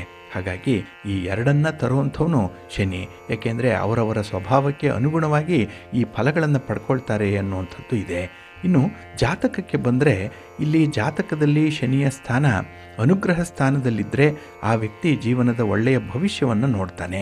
ಆರೋಗ್ಯಕರವಾದಂಥ ಜೀವನ ಇರುತ್ತೆ, ಎಲ್ಲವೂ ಕೂಡ ಧನಾತ್ಮಕವಾಗಿರುತ್ತೆ, ಮುಟ್ಟಿದ್ದೆಲ್ಲ ಚಿನ್ನ ಅವರಿಗೆ. ಆದರೆ ಈ ಜಾತಕದಲ್ಲಿ ಶನಿ ಒಳ್ಳೆಯ ಸ್ಥಾನದಲ್ಲಿ ಇರ್ತಾನೋ ಅಂಥವ್ರಿಗೆ ಬೇರೆ ಯಾವುದೇ ಗ್ರಹಗಳು ಶನಿ ನೀಡುವಂಥ ಒಳ್ಳೆಯ ಫಲಗಳನ್ನೇ ನೀಡಲಿಕ್ಕೆ ಸಾಧ್ಯ ಆಗಲ್ಲ. ಏಕೆಂದರೆ ಶನಿಯೇ ನಮಗೆ ಕೊಟ್ಟರೆ ಭಂಡಾರವನ್ನೇ ಕೊಡ್ತಾನೆ. ಆದರೆ ನಮ್ಮ ಮೇಲೆ ಕ್ರೂರ ದೃಷ್ಟಿ ಏನಾದರೂ ಇದ್ದರೆ, ವಕ್ರ ದೃಷ್ಟಿ ಇದ್ದರೆ ಶನಿ ನಮ್ಮಲ್ಲಿರುವಂಥ ಭಂಡಾರವನ್ನೇ ಕಸಿದುಕೊಂಡು ಬಿಡ್ತಾನೆ. ಹಾಗಾಗಿ ನಮ್ಮ ಏಳು ಬೀಳುಗಳು ಈ ಶನಿಯ ಕೃಪೆಯಿಂದ ಆಗುವಂಥದ್ದು. ಈ ಜ್ಯೋತಿಷ್ಯವನ್ನಾಗಲಿ ಅಥವಾ ನಮ್ಮ ಪುರಾಣವನ್ನಾಗಲಿ ನಂಬುವಂಥ ಹಿಂದೂಗಳು ಶನಿಯ ಬಗ್ಗೆ ಬಹಳ ವಿಶೇಷ ಕಾಳಜಿಯನ್ನು ಹೊಂದಿರ್ತಾರೆ. ಶನಿ ಅಂತ ಹೇಳಿದ್ರೆ ಕೆಲವರಿಗೆ ಭಯ, ಕೆಲವರಿಗೆ ಹೆದರಿಕೆ. ಆತನ ಕೆಟ್ಟ ಸ್ಥಾನದಲ್ಲಿ ಬಂದಾಗ, ಸಾಡೆ ಸಾತಿ ಶನಿಯ ಪ್ರಭಾವ ಇದ್ದಾಗ ನಮಗೆ ತುಂಬ ಕೆಟ್ಟದ್ದಾಗತ್ತೆ ಅನ್ನುವಂಥ ಭಯವನ್ನು ಕೆಲವರು ವ್ಯಕ್ತಪಡಿಸ್ತಾರೆ. ಆದರೆ ಒಂದು ವಿಚಾರವನ್ನು ಜ್ಞಾಪಕದಲ್ಲಿಟ್ಕೊಳ್ಬೇಕು. ಯಾವುದೇ ಸುಖ ಅಥವಾ ದುಃಖಕ್ಕೆ ಶನಿಯ ಪ್ರಭಾವದಿಂದ ಮನುಷ್ಯನಿಗೆ ನೆರವಾಗುವಂಥ ಕಾರಣವಾಗಿರದೆ ಮನುಷ್ಯ ತಾನು ಮಾಡಿದಂತಹ ಸ್ವಂತ ಕರ್ಮದ ನೇರ ಫಲವನ್ನು ಅನುಭವಿಸ್ತಾ ಇರ್ತಾನೆ. ಹಾಗಾಗಿ ಶನಿ ನ್ಯಾಯಾಧೀಶನಂತೆ ಇರುವಂಥವನು. ನಾವು ಹಿಂದೆ ಮಾಡಿರುವಂಥ ಕರ್ಮದ ಫಲವಾಗಿ ಈಗ ಏನೋ ಅನುಭವಿಸ್ತೀವಿ, ಕರ್ಮದ ಫಲವಾಗಿ ನಾವು ಏನೋ ಒಳ್ಳೆಯದನ್ನು ಅನುಭವಿಸ್ತೀವಿ. ಅದೆಲ್ಲವನ್ನು ಕೂಡ ನಿಷ್ಕರ್ಷೆ ಮಾಡುವಂಥವನು ಮಾತ್ರ ಶನಿ ಅನ್ನುವಂಥದ್ದನ್ನು ಗಮನದಲ್ಲಿ ಇಟ್ಕೊಳ್ಬೇಕು. ಇಲ್ಲಿ ಶನಿಯ ಮುಖಾಂತರ ಅದು ಘಟಿಸತ್ತೆ ಅಷ್ಟೇ. ಹಾಗಾಗಿ ಮನುಷ್ಯ ತಾನು ಹಿಂದೆ ಮಾಡಿರುವಂಥ ಈ ಸಂಚಿತ ಕರ್ಮ ಏನಿದೆ ಅದರ ಫಲದ ಅನುಸಾರವಾಗಿ ಶನಿಯ ಸ್ಥಾನ ಕೆಟ್ಟದ್ದಾಗಿ ಕಷ್ಟಗಳು ಬರುತ್ತೆ. ಹಾಗೆ ಒಳ್ಳೆಯದು ಕೂಡ ಶನಿಯ ಪ್ರಭಾವದಿಂದ ಬರುವಂಥದ್ದೇ. ಇನ್ನು ಶನಿಯಿಂದ ಬರುವಂಥ ಕೆಲವು ಕಾಯಿಲೆಗಳಿದೆ. ಅಂದರೆ ಕೊಳೆಯುವಿಕೆ ಇರ್ಬೋದು, ರಕ್ತ ಸರಬರಾಜಿಲ್ಲದೆ ದೇಹದ ಅಂಗಾಂಗ ನಿಷ್ಕ್ರಿಯವಾಗುವಂಥದ್ದು, ಹಾಗೆ ಕ್ಷಯರೋಗ ಬರುವಂಥದ್ದು, ಮಾನಸಿಕವಾಗಿ ಸಂಕುಚಿತ ಮನೋಭಾವ ಇರುವಂಥದ್ದು, ಕೆಳಮಟ್ಟದ ಚಿಂತನೆ ಇದೆ. ಹಾಗೆ ಕೆಲವು ವಿಪರೀತವಾದಂತಹ ಗುಣಪಡಿಸಲಾಗದಂತಹ ಕಾಯಿಲೆಗಳಿರುತ್ತೆ. ಇದೆಲ್ಲವೂ ಕೂಡ ಶನಿಯ ನಿಯಮ ಮತ್ತು ಷರತ್ತುಗಳ ಅನ್ವಯವೇ ಸುಧಾರಣೆ ಮಾಡಲಿಕ್ಕೆ ಸಾಧ್ಯ ಇದೆ. ಹಾಗಾಗಿ ಇಲ್ಲಿ ಶನಿಯನ್ನು ಬಲಪಡಿಸ್ಕೊಳ್ಬೇಕು ಅನ್ನುವಂಥ ಒಂದು ವಿಚಾರ ನಮ್ಮ ಜ್ಯೋತಿಷ್ಯ ಶಾಸ್ತ್ರದ ಹಿನ್ನೆಲೆಯಲ್ಲಿ ಇರುವಂಥದ್ದು. ಹಾಗೆ ಜ್ಯೋತಿಷ್ಯ ಶಾಸ್ತ್ರದ ಪ್ರಕಾರ ಇಲ್ಲಿ ಚಂದ್ರ ಚಿಹ್ನೆಯ ಮುಖಾಂತರದ ಈ ಚಲನೆ ಅದರ ಅವಧಿಯನ್ನು ಆಧರಿಸಿರುವಂಥದ್ದು. ಹಾಗಾಗಿನೇ ನಾವು ಅಷ್ಟಮ ಶನಿ ಇದ್ದಾನೆ, ಸಾಡೆ ಸಾತಿ ಶನಿ ಇದೆ, ಹಾಗೆ ಅರ್ಧಾಷ್ಟಮ ಶನಿ ಇದ್ದಾನೆ, ಪಂಚಮ ಶನಿ ಇದ್ದಾನೆ ಅಂತ ಹೇಳೋ ವೇಳೆಗೆ ನಾವು ಈ ವಿಚಾರಗಳನ್ನು ಗಮನಿಸ್ತೀವಿ. ಇಲ್ಲಿ ಶನಿಯ ಪೂರ್ಣ ದೃಷ್ಟಿ ಇದೆ, 3ನೇ ಮನೆಗಿದೆ, 7ನೇ ಮನೆಗಿದೆ, 10ನೇ ಮನೆಗಿದೆ ಅಂತ ಹೇಳುವಾಗಲೂ ಕೂಡ ನಾವು ಶನಿಯ ಗೋಚಾರವನ್ನು ಗಮನಿಸಬೇಕಾಗತ್ತೆ. ಇಲ್ಲಿ ಶನಿ ನೀಡುವಂತಹ ಈ ಸಾಡೆ ಸಾತಿ ಪ್ರಭಾವ ಏನಿದೆ, ಏಳರಾಟ ಶನಿ ಎನ್ನುವಂಥದ್ದು ಅತ್ಯಂತ ತ್ರಾಸದಾಯಕವಾಗಿರುವಂಥ ಅವಧಿ ಇದು. ಹಾಗಾಗಿ ಶನಿಯ ಅವಕೃಪೆಗೆ ಒಳಗಾಗುವಂಥ ಸಾಧ್ಯತೆಗಳು ಈ ಸಂದರ್ಭದಲ್ಲಿ ಜಾಸ್ತಿ ಇರುತ್ತೆ. ಇನ್ನು ಶನಿ ಮಹಾದಶೆ ಮನುಷ್ಯನಲ್ಲಿ ನಡೆಯುವಾಗ ಆತನ ಪ್ರಭಾವ ಉನ್ನತ ಮಟ್ಟದಲ್ಲಿ ನಿಶ್ಚಿತವಾಗಿರುತ್ತೆ. ಶನಿ ಕಣ್ಣು ಬಿಟ್ಟರೆ ಭಿಕ್ಷುಕನೂ ಕೂಡ ರಾಜನಾಗ್ತಾನೆ, ಹಾಗೆ ಶನಿಯ ಅವಕೃಪೆಗೆ ಒಳಗಾದರೆ ರಾಜನೂ ಕೂಡ ಭಿಕ್ಷುಕನಾಗ್ತಾನೆ ಅನ್ನುವಂಥ ಒಂದು ಉಲ್ಲೇಖ ಇದೆ. ಹಾಗಾಗಿನೇ ಶನಿಯ ಮಹಾದಶೆಯ ಸಂದರ್ಭದಲ್ಲಿ ಈ ಒಂದು ಅನುಕೂಲತೆಗಳು ಉಂಟಾಗುತ್ತೆ. ಇನ್ನು ಶನಿ ಮಕರ ಮತ್ತು ಕುಂಭರಾಶಿಯ ಅಧಿಪತಿ. ಇಲ್ಲಿ ತುಲಾ ರಾಶಿಯಲ್ಲಿದ್ದಾಗ ಶನಿ ಸಬಲನಾದರೆ ಮೇಷರಾಶಿಯಲ್ಲಿದ್ದಾಗ ದುರ್ಬಲನಾಗಿರ್ತಾನೆ. ಅಂದರೆ ಇದು ಉಚ್ಚ ಮತ್ತು ನೀಚ ಕ್ಷೇತ್ರಗಳಾಗಿರುತ್ತೆ. ಹಾಗೆ ಬುಧ, ಶುಕ್ರ, ರಾಹು, ಕೇತು ಗ್ರಹಗಳು ಶನಿಯೊಂದಿಗೆ ಸ್ನೇಹದಿಂದ ಇದ್ದರೆ ಸೂರ್ಯ, ಚಂದ್ರ ಮತ್ತು ಕುಜ ಶತ್ರುಗಳಾಗ್ತಾರೆ. ಇಲ್ಲಿ ಗುರು ತಟಸ್ಥನಾಗಿದ್ದಾನೆ. ಹಾಗಾಗಿನೇ ಗುರು ಅಥವಾ ಗುರುಗ್ರಹ ಶನಿಯೊಂದಿಗೆ ಯಾವುದೇ ಪ್ರಭಾವವನ್ನು ಹೊಂದಿರಲ್ಲ. ಇನ್ನು ಪುಷ್ಯ, ಅನುರಾಧ ಮತ್ತು ಉತ್ತರ ಭಾದ್ರಪದ ಏನಿದೆ ಈ ನಕ್ಷತ್ರಗಳಿಗೆ ಒಡೆಯ ಶನಿ. ಇನ್ನು ಶನಿ ಭಗವಾನನ ಬಣ್ಣ ಈಗಾಗಲೇ ಹೇಳಿದಾಗೆ ಕಪ್ಪು ಅಥವಾ ದಟ್ಟ ನೀಲಿಯಾಗಿರುತ್ತೆ. ಈತನ ಲೋಹ ಕಬ್ಬಿಣ ಮತ್ತು ಹರಳು ನೀಲಿ ಬಣ್ಣದ್ದು. ಹಾಗೆ ಈ ಶನಿಯ ಮೂಲ ವಸ್ತು ಅಥವಾ ತತ್ವ ಏನಿದೆ ಅದು ಗಾಳಿ. ದಿಕ್ಕು ಪಶ್ಚಿಮ ದಿಕ್ಕಿಗೆ ಇರುತ್ತೆ. ಅಂದರೆ ಸೂರ್ಯ ಮುಳುಗುವಂತಹ ದಿಕ್ಕು, ಕತ್ತಲು ಆರಂಭವಾಗುವಂತಹ ದಿಕ್ಕು. ಇಲ್ಲಿ ಸೂರ್ಯ ಮತ್ತು ಶನಿ ತಂದೆ ಮಕ್ಕಳಾದರೂ ಕೂಡ ಪರಸ್ಪರ ಶತ್ರುಗಳಾಗಿರ್ತಾರೆ. ಹಾಗಾಗಿನೇ ಸೂರ್ಯ ಮುಳುಗಿದ ಮೇಲೆ ಕತ್ತಲು ಅಂತ ಹೇಳಿದ್ರೆ ಶನಿ. ಹಾಗಾಗಿ ಈ ಶನಿಯ ವಿದ್ಯಮಾನಗಳು, ಈ ದುಷ್ಟ ಕೆಲಸಗಳು ನಡೆಯುವಂಥದ್ದು ಕತ್ತಲೆಯಲ್ಲೇ. ಹಾಗಾಗಿನೇ ಕೆಲವು ಕಳ್ಳತನಗಳಾಗಲಿ, ದರೋಡೆಗಳಾಗಲಿ, ಯಾವುದೇ ರೀತಿಯ ಅನೈತಿಕ ಚಟುವಟಿಕೆಗಳಾಗಲಿ ನಡೆಯುವಂಥದ್ದು ಕತ್ತಲಿನಲ್ಲೇ. ಹಾಗಾಗಿನೇ ಈ ಶನಿ ಪ್ರಭಾವಿಸುವಂಥ ಕಾರಕಗಳಲ್ಲಿ ಈ ಕತ್ತಲೆ ಕೂಡ ಬಹಳ ಪ್ರಮುಖವಾಗಿರುವಂಥದ್ದು. ಹಾಗಾಗಿ ಕಪ್ಪನ್ನು ಶನಿ ಪ್ರತಿನಿಧಿಸುವಂಥವನು. ಹಾಗೆ ನಮ್ಮ ಸಾಂಪ್ರದಾಯಿಕ ಆಹಾರಗಳೇನಿದೆ, ಕರಿ ಮೆಣಸಿರ್ಬೋದು, ಕರಿ ಉದ್ದು ಇರ್ಬೋದು, ಅಥವಾ ನೇರಳೆ ಹಣ್ಣು, ಇನ್ನು ಕರಿ ಬಣ್ಣದ ಎಲ್ಲ ಪ್ರಾಣಿಗಳು, ಹಾಗೆ ಉಪಯೋಗಕ್ಕೆ ಬಾರದಂತಹ ಕುರೂಪಿ ಮರಗಳು ಕೂಡ ಶನಿಯ ಸಂಕೇತವಾಗಿಯೇ ಇರುವಂಥದ್ದು. ಇನ್ನು ಶನಿ ಗುಂಪುಗಳನ್ನು ಆಳುವಂಥವನು. ಒಬ್ಬರ ಜಾತಕದಲ್ಲಿ ಗ್ರಹಗಳ ಆಶೀರ್ವಾದ, ಅನುಗ್ರಹ ಇಲ್ಲದೇ ಇದ್ದರೆ ಗುಂಪುಗಳನ್ನು ಪರಿಗಣಿಸುವಂಥದ್ದು ಕಷ್ಟದಾಯಕವಾಗಿರುತ್ತೆ. ಇಲ್ಲಿ ಶನಿಗ್ರಹ ಉಚ್ಚ ಸ್ಥಾನದಲ್ಲಿದ್ದಾಗ ಜ್ಯೋತಿಷ್ಯ ಶಾಸ್ತ್ರದ ಪ್ರಕಾರ ನಾಯಕತ್ವದ ಗುಣ ಅವರಿಗಿರುತ್ತೆ. ಅವರು ಹೆಸರು ಮತ್ತು ಅಧಿಕಾರಗಳನ್ನು ಹೊಂದಿರ್ತಾರೆ. ಅವರ ಕೆಲಸ ಕಾರ್ಯಗಳು ಬಹಳ ವಿಶೇಷವಾದ ಫಲಿತಾಂಶಗಳನ್ನು ಕೊಡ್ತಾ ಇರುತ್ತೆ. ಜೊತೆಗೆ ಅಂತಹ ಜನ ಹೆಚ್ಚಿನ ಶ್ರದ್ಧೆಯುಳ್ಳವರಾಗಿರ್ತಾರೆ. ಕೈಯಲ್ಲಿ ಹಿಡಿಯುವಂತಹ ಕೆಲಸ ಕಾರ್ಯಗಳನ್ನು ಬಿಡದೆ ಮಾಡುವಂಥವರು, ಛಲದಂಕ ಮಲ್ಲರ ರೀತಿಯಲ್ಲಿ ಅವರು ಇರ್ತಾರೆ. ಇನ್ನು ಮತ್ತೊಂದು ಭಾಗದಲ್ಲಿ ನೋಡೋದಾದರೆ ಅದೇ ಶನಿಗ್ರಹ ನೀಚ ಸ್ಥಾನದಲ್ಲಿದ್ದಾಗ ಒಬ್ಬ ವ್ಯಕ್ತಿಯ ಕರ್ಮದನ್ವಯ ದುರ್ಬಲನಾಗಿರ್ತಾನೆ. ಕೆಲಸಗಳಲ್ಲಿ ಆಸಕ್ತಿ ಇರಲ್ಲ, ಸೋಮಾರಿಯಾಗಿರ್ತಾನೆ. ಹಾಗೆ ತನ್ನ ಕೆಲಸಗಳನ್ನೇ ಅವನು ಹಳಿಯುವಂಥವನು, ಅಂದರೆ ತಾವು ಮಾಡುವಂತಹ ಕೆಲಸ ಸರಿ ಇಲ್ಲ ಅಂತ ಹೇಳಿ ತನಗೆ ತಾನೇ ಶಿಕ್ಷಿಸಿಕೊಳ್ಳುವಂಥವನು, ಹಾಗೆ ನಿರಾಶಾದಾಯಕನಾಗಿರ್ತಾನೆ. ಇನ್ನು ಸೋಲನ್ನು ಬಹಳ ಬೇಗ ಒಪ್ಕೊಳ್ತಾನೆ. ಅಂಥವರು ಶನಿ ನೀಚ ಸ್ಥಾನದಲ್ಲಿದ್ದಾಗ ಸಿಕ್ಕುವಂತಹ ಫಲಗಳನ್ನು ಅನುಭವಿಸ್ತಾ ಇರ್ತಾರೆ. ಒಟ್ಟಾರೆ ಒಬ್ಬರ ಜಾತಕದಲ್ಲಿ ಶನೀಶ್ವರನ ಪ್ರಭಾವ ಇಲ್ಲದೇ ಇದ್ದರೆ ಅವನಿಗೆ ಮೋಕ್ಷ ದುರ್ಬಲವಾಗ್ತಾ ಹೋಗುತ್ತೆ ಅನ್ನುವಂಥ ಒಂದು ವಿಚಾರ ಇದೆ. ಇಲ್ಲಿ ಈ ಶನಿಯನ್ನು ಈಗಾಗಲೇ ಹೇಳಿದಾಗೆ ನ್ಯಾಯಾಧೀಶ ಅಂತ ಹೇಳಿ ಕೂಡ ಕರೀತಾರೆ. ವ್ಯಕ್ತಿ ಮಾಡಿರುವಂತಹ ತಪ್ಪುಗಳನ್ನು ನೋಡಿಕೊಂಡು ಅವನ ದಶೆಯಲ್ಲಿ ಅವನಿಗೆ ಒಂದು ಪನಿಷ್ಮೆಂಟನ್ನು ಕೊಡುವಂಥವನು. ಹಾಗೆ ಶನಿ ಪ್ರದೋಷದಲ್ಲಿ ವ್ಯಕ್ತಿ ಸರಿಯಾಗಿದ್ದು ಭಕ್ತನಾಗಿದ್ದು ಆ ಕಷ್ಟ ಕಾಲದಲ್ಲಿಯೂ ಕೂಡ ಯಾವುದೇ ರೀತಿಯ ತೊಂದರೆಗಳಿಲ್ಲದೆ ಹೊರಬರ್ತಾನೆ. ಯಾರೋ ಒಬ್ಬರು ಸಹಾಯಕ್ಕೆ ಬರ್ತಾರೆ, ಯಾರದ್ದೋ ಒಬ್ಬಂದು ಮಾರ್ಗದರ್ಶನ ಅವನಿಗೆ ಸಿಕ್ಕತ್ತೆ. ಹಾಗಾಗಿನೇ ಈ ನ್ಯಾರೋ ಎಸ್ಕೇಪ್ ಆಗುವಂಥದ್ದು ಈ ಒಂದು ಸಂದರ್ಭದಲ್ಲೇ. ಇನ್ನು ಶನಿ ನೀಡುವಂಥ ಕಷ್ಟಗಳಿಗಿಂತ ಈತ ನೀಡುವಂಥ ಒಳ್ಳೆಯ ವರಗಳಿಗೆ ಹೆಚ್ಚು ಹೆಸರುವಾಸಿಯಾಗಿರುವಂಥವನು. ಶನಿಯ ಆಶೀರ್ವಾದದಿಂದ ಅನುಗ್ರಹದಿಂದ ಬಹಳ ವಿಶೇಷವಾಗಿ ಸ್ಮರಣೆ ಮಾಡಿಕೊಳ್ಳುವಂಥವ್ರು ಇದ್ದಾರೆ. ಯಾಕೆಂದರೆ ಈ ಶನಿ ನೀಡೋಷ್ಟು ಫಲವನ್ನು ಬೇರೆ ಯಾವ ಗ್ರಹಗಳು ಕೂಡ ನೀಡಲ್ಲ ಅನ್ನುವಂಥದ್ದಿದೆ. ಅದರಲ್ಲೂ ಶನಿ ತನ್ನ ದಶೆಯ ಕೊನೆಯಲ್ಲಿ ತುಂಬ ಅತ್ಯುತ್ತಮವಾದಂಥ ಭಂಡಾರವನ್ನೇ ಕೊಟ್ಟು ಬಿಡ್ತಾನೆ, ತುಂಬ ಒಳ್ಳೆಯ ವರವನ್ನು ಕೊಡ್ತಾನೆ ಅನ್ನುವಂಥ ಒಂದು ನಂಬಿಕೆ ಇದೆ. ಹಾಗಾಗಿನೇ ಶನಿ ಬಹಳ ವಿಶೇಷವಾಗಿ ನಮ್ಮನ್ನು ಪರೀಕ್ಷಿಸುವಂಥದ್ದು ನಮ್ಮ ಸಹನೆಯನ್ನು, ನಮ್ಮ ತಾಳ್ಮೆಯನ್ನು. ಹಾಗಾಗಿ ನಮ್ಮಲ್ಲಿ ಕೆಟ್ಟ ಗುಣಗಳು ಒಳ್ಳೆಯ ಗುಣಗಳಾಗಿ ಪರಿವರ್ತನೆಯಾಗಲಿಕ್ಕೆ ಆಶಾಭಂಗವನ್ನು ಸೃಷ್ಟಿ ಮಾಡ್ತಾನೆ. ಹಾಗೆ ಕಾರ್ಯವನ್ನು ತಡೆದು ನೀಡ್ತಾನೆ. ಅಂದರೆ ತಪ್ಪು ಮಾಡ್ತಾ ಇದೆಯಾ, ಅಲ್ಲಿ ಎಚ್ಚರಿಕೆ ಇಟ್ಕೋ ಅಂತ ಹೇಳೇ ಆ ಕೆಲಸಗಳಿಗೆ ವಿಘ್ನಗಳನ್ನು ತರ್ತಾನೆ. ಅದನ್ನು ನಾವು ಮನಗಾಣಬೇಕು. ಯಾಕೆಂದರೆ ಮುಂದೆ ಏನೋ ಅಪಾಯ ಕಾದಿದೆ, ಅದಕ್ಕೆ ಈಗಲಿಂದನೇ ಆ ದಿಕ್ಕನ್ನು ಬದಲಾಯಿಸು ಅಂತ ಹೇಳಿ ಶನಿ ನಮಗೆ ಅಡಿಗಡಿಗೆ ತೊಂದರೆಗಳನ್ನು ಕೊಡ್ತಾನೆ. ಆ ಕೆಲಸವನ್ನು ಕೈ ಬಿಟ್ಬಿಡಬೇಕು. ಅಷ್ಟರ ಮಟ್ಟಿಗೆ ಅವನು ತೊಂದರೆ ಕೊಟ್ಟಾಗ, ಅಡೆತಡೆಗಳು ಬಂದಾಗ ನಮಗೆ ಅನ್ನಿಸ್ಬೇಕು ಮುಂದೆ ಇದರಿಂದ ತೊಂದರೆ ಆಗಿದೆ, ಶನಿ ನಮ್ಮನ್ನು ಎಚ್ಚರಿಸ್ತಾ ಇದ್ದಾನೆ ಅನ್ನುವಂಥದ್ದು. ಹಾಗಾಗಿ ತಾನು ಮಾಡಿರುವಂಥ ತಪ್ಪನ್ನು ಅರಿತುಕೊಳ್ಳಿಕ್ಕೆ ಶನಿ ಒಂದು ಕೊನೆಯ ಅವಕಾಶವನ್ನು ಕೊಡ್ತಾನೆ. ಅದರಲ್ಲೂ ಮುಗ್ಧತೆಯನ್ನು ತೊಡೆದು ಹಾಕುವಂಥವನು. ಅಂದರೆ ನಮ್ಮಲ್ಲಿ ಏನು ಇಗ್ನೋರೆನ್ಸ್ ಇದೆ ಅದನ್ನು ತೊಡೆದು ಹಾಕಿ ನಮ್ಮಲ್ಲಿ ಒಂದು ಚೈತನ್ಯವನ್ನು ತರುವಂಥವನು. ಹಾಗಾಗಿ ಯಾರಲ್ಲಿ ಆತ್ಮಶುದ್ಧಿ ಇದೆ, ಯಾರು ಚಿನ್ನವಾಗಿ ಪರಿವರ್ತನೆ ಹೊಂದುತ್ತಾರೆ, ಅಂತರಂಗದಲ್ಲಿ ಯಾರು ನಿಜವಾದ ಸತ್ಯವನ್ನು ಅರ್ಥ ಮಾಡಿಕೊಳ್ತಾರೆ, ಅಂಥವ್ರಿಗೆ ಶನಿಯ ಅನುಗ್ರಹ ಇದ್ದೇ ಇರುತ್ತೆ. ಆದರೆ ಯಾರು ಬೇಜವಾಬ್ದಾರಿತನದಿಂದ ಮಾಡಿದ ತಪ್ಪುಗಳನ್ನೇ ಪದೇ ಪದೇ ಮಾಡ್ತಾ ಇರ್ತಾರೆ, ಅಂಥವ್ರಿಗೆ ಶನಿ ತುಂಬ ತೊಂದರೆಯನ್ನು ಕೊಡುವಂಥವನು.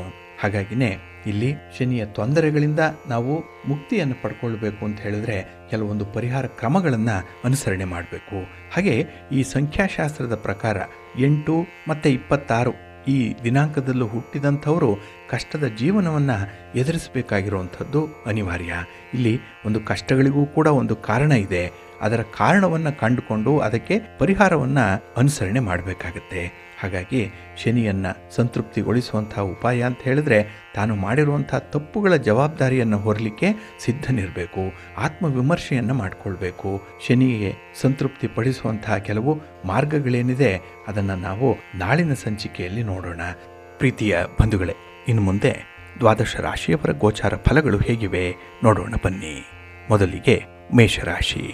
ಮೇಷರಾಶಿಯವರಿಗೆ ಈ ದಿನ ಶುಭ ಫಲಗಳಿರುವಂಥ ದಿನ. ಚಂದ್ರ ನಿಮಗೆ ಲಾಭ ಸ್ಥಾನದಲ್ಲಿದ್ದಾನೆ. ಹಾಗಾಗಿ ಈ ದಿನದ ಕೆಲಸ ಕಾರ್ಯಗಳಲ್ಲಿ ಹೆಚ್ಚು ಲಾಭವನ್ನು ನಿರೀಕ್ಷೆ ಮಾಡುವಂಥ ಸಾಧ್ಯತೆಗಳು ಜಾಸ್ತಿ ಇರುತ್ತೆ. ಹಾಗೆ ನಿಮ್ಮ ಅಪೇಕ್ಷೆಯಂತೆ ಯಶಸ್ಸನ್ನು ಪಡ್ಕೊಳ್ಳುವಂಥ ಸಮಯ ಇದು. ಆದರೆ ಸ್ವಲ್ಪ ಈ ಆರಂಭಿಕ ಅಡೆತಡೆಗಳಿರುತ್ತೆ, ಸ್ವಲ್ಪ ಒದ್ದಾಟ ಇರುತ್ತೆ. ಅದನ್ನು ನೀವು ತಾಳ್ಮೆಯಿಂದ ನಿವಾರಣೆ ಮಾಡಿಕೊಳ್ಬೇಕು. ಹಾಗೆ ಹೊಸ ಜವಾಬ್ದಾರಿಗಳನ್ನು ವಹಿಸಿಕೊಳ್ಳುವಂಥ ದಿನ ಕೂಡ. ಹೊಸ ಲವಲವಿಕೆ ಇದೆ, ಹೊಸ ಉತ್ಸಾಹ ಇರುವಂಥದ್ದು. ಹಾಗೆ ಈ ದಿನ ದೂರದಲ್ಲಿರುವಂಥ ಆತ್ಮೀಯ ಸ್ನೇಹಿತರಿಂದ ನಿಮಗೆ ಅಮೂಲ್ಯ ಮಾಹಿತಿ ಸಿಕ್ಕತ್ತೆ. ಅವರಿಂದ ಒಂದು ಸಹಾಯವನ್ನು ಪಡ್ಕೊಳ್ಳುವಂಥದ್ದು ಕೂಡ ಈ ದಿನ ಇದೆ. ಹಾಗಾಗಿ ಕಷ್ಟ ಕಾಲದಲ್ಲಿ ನಿಮ್ಮ ಸ್ನೇಹಿತರು ನೆರವಿಗೆ ಬರುವಂಥದ್ದು. ಇದರಿಂದ ಈ ದಿನದ ಸಮಸ್ಯೆಗಳಿಗೆ ಒಂದು ರೀತಿಯಲ್ಲಿ ಪರಿಹಾರ ಹುಡುಕಿದಂತಹ ಒಂದು ಧನ್ಯತೆ ನಿಮಗೆ ಪ್ರಾಪ್ತಿಯಾಗುತ್ತೆ. ಹಾಗೆ ಈ ದಿನ ನಿಮ್ಮ ಮಾತಿನ ಮೌಲ್ಯ ಹೆಚ್ಚಾಗುವಂಥದ್ದು. ಅದಕ್ಕಾಗಿ ಈ ದಿನ ಮಾತಿನಲ್ಲಿ ಸ್ವಲ್ಪ ಇತಿ ಮಿತಿ ಅನ್ನುವಂಥದ್ದು ಇರಬೇಕಾಗತ್ತೆ. ಹಾಗೆ ಈ ದಿನ ಆರೋಗ್ಯದಲ್ಲಿ ತುಂಬ ಸುಧಾರಣೆ ಇದೆ. ಹಾಗೆ ಈ ದಿನ ಅಮೂಲ್ಯ ವಸ್ತುಗಳನ್ನು, ಮನೆಗೆ ಬೇಕಾದಂತಹ ಕೆಲವು ಸಾಮಗ್ರಿಗಳನ್ನು ಖರೀದಿ ಮಾಡುವಂಥದ್ದು ಕೂಡ ಇದೆ. ಒಟ್ಟಾರೆ ಈ ದಿನ ನೀವು ಯೋಚನೆ ಮಾಡಿ ಕೆಲಸ ಕಾರ್ಯಗಳನ್ನು ಮುಂದುವರಿಸೋದ್ರಿಂದ ನಿಮಗೆ ಹೆಚ್ಚಿನ ಫಲ ಪ್ರಾಪ್ತಿಯಾಗುತ್ತೆ.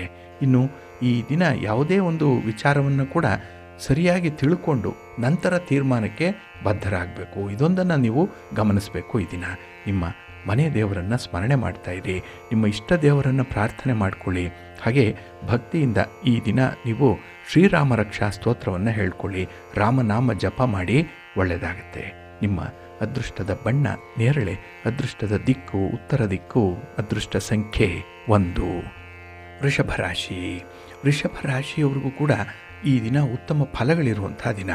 ಅದರಲ್ಲೂ ಉದ್ಯೋಗ ಸ್ಥಾನದಲ್ಲಿ ಈ ದಿನ ಚಂದ್ರ ಇದ್ದಾನೆ. ಇದರಿಂದ ನಿಮ್ಮ ಕೆಲಸ ಕಾರ್ಯಗಳಲ್ಲಿ ಒಂದು ತೃಪ್ತಿ ಇದೆ.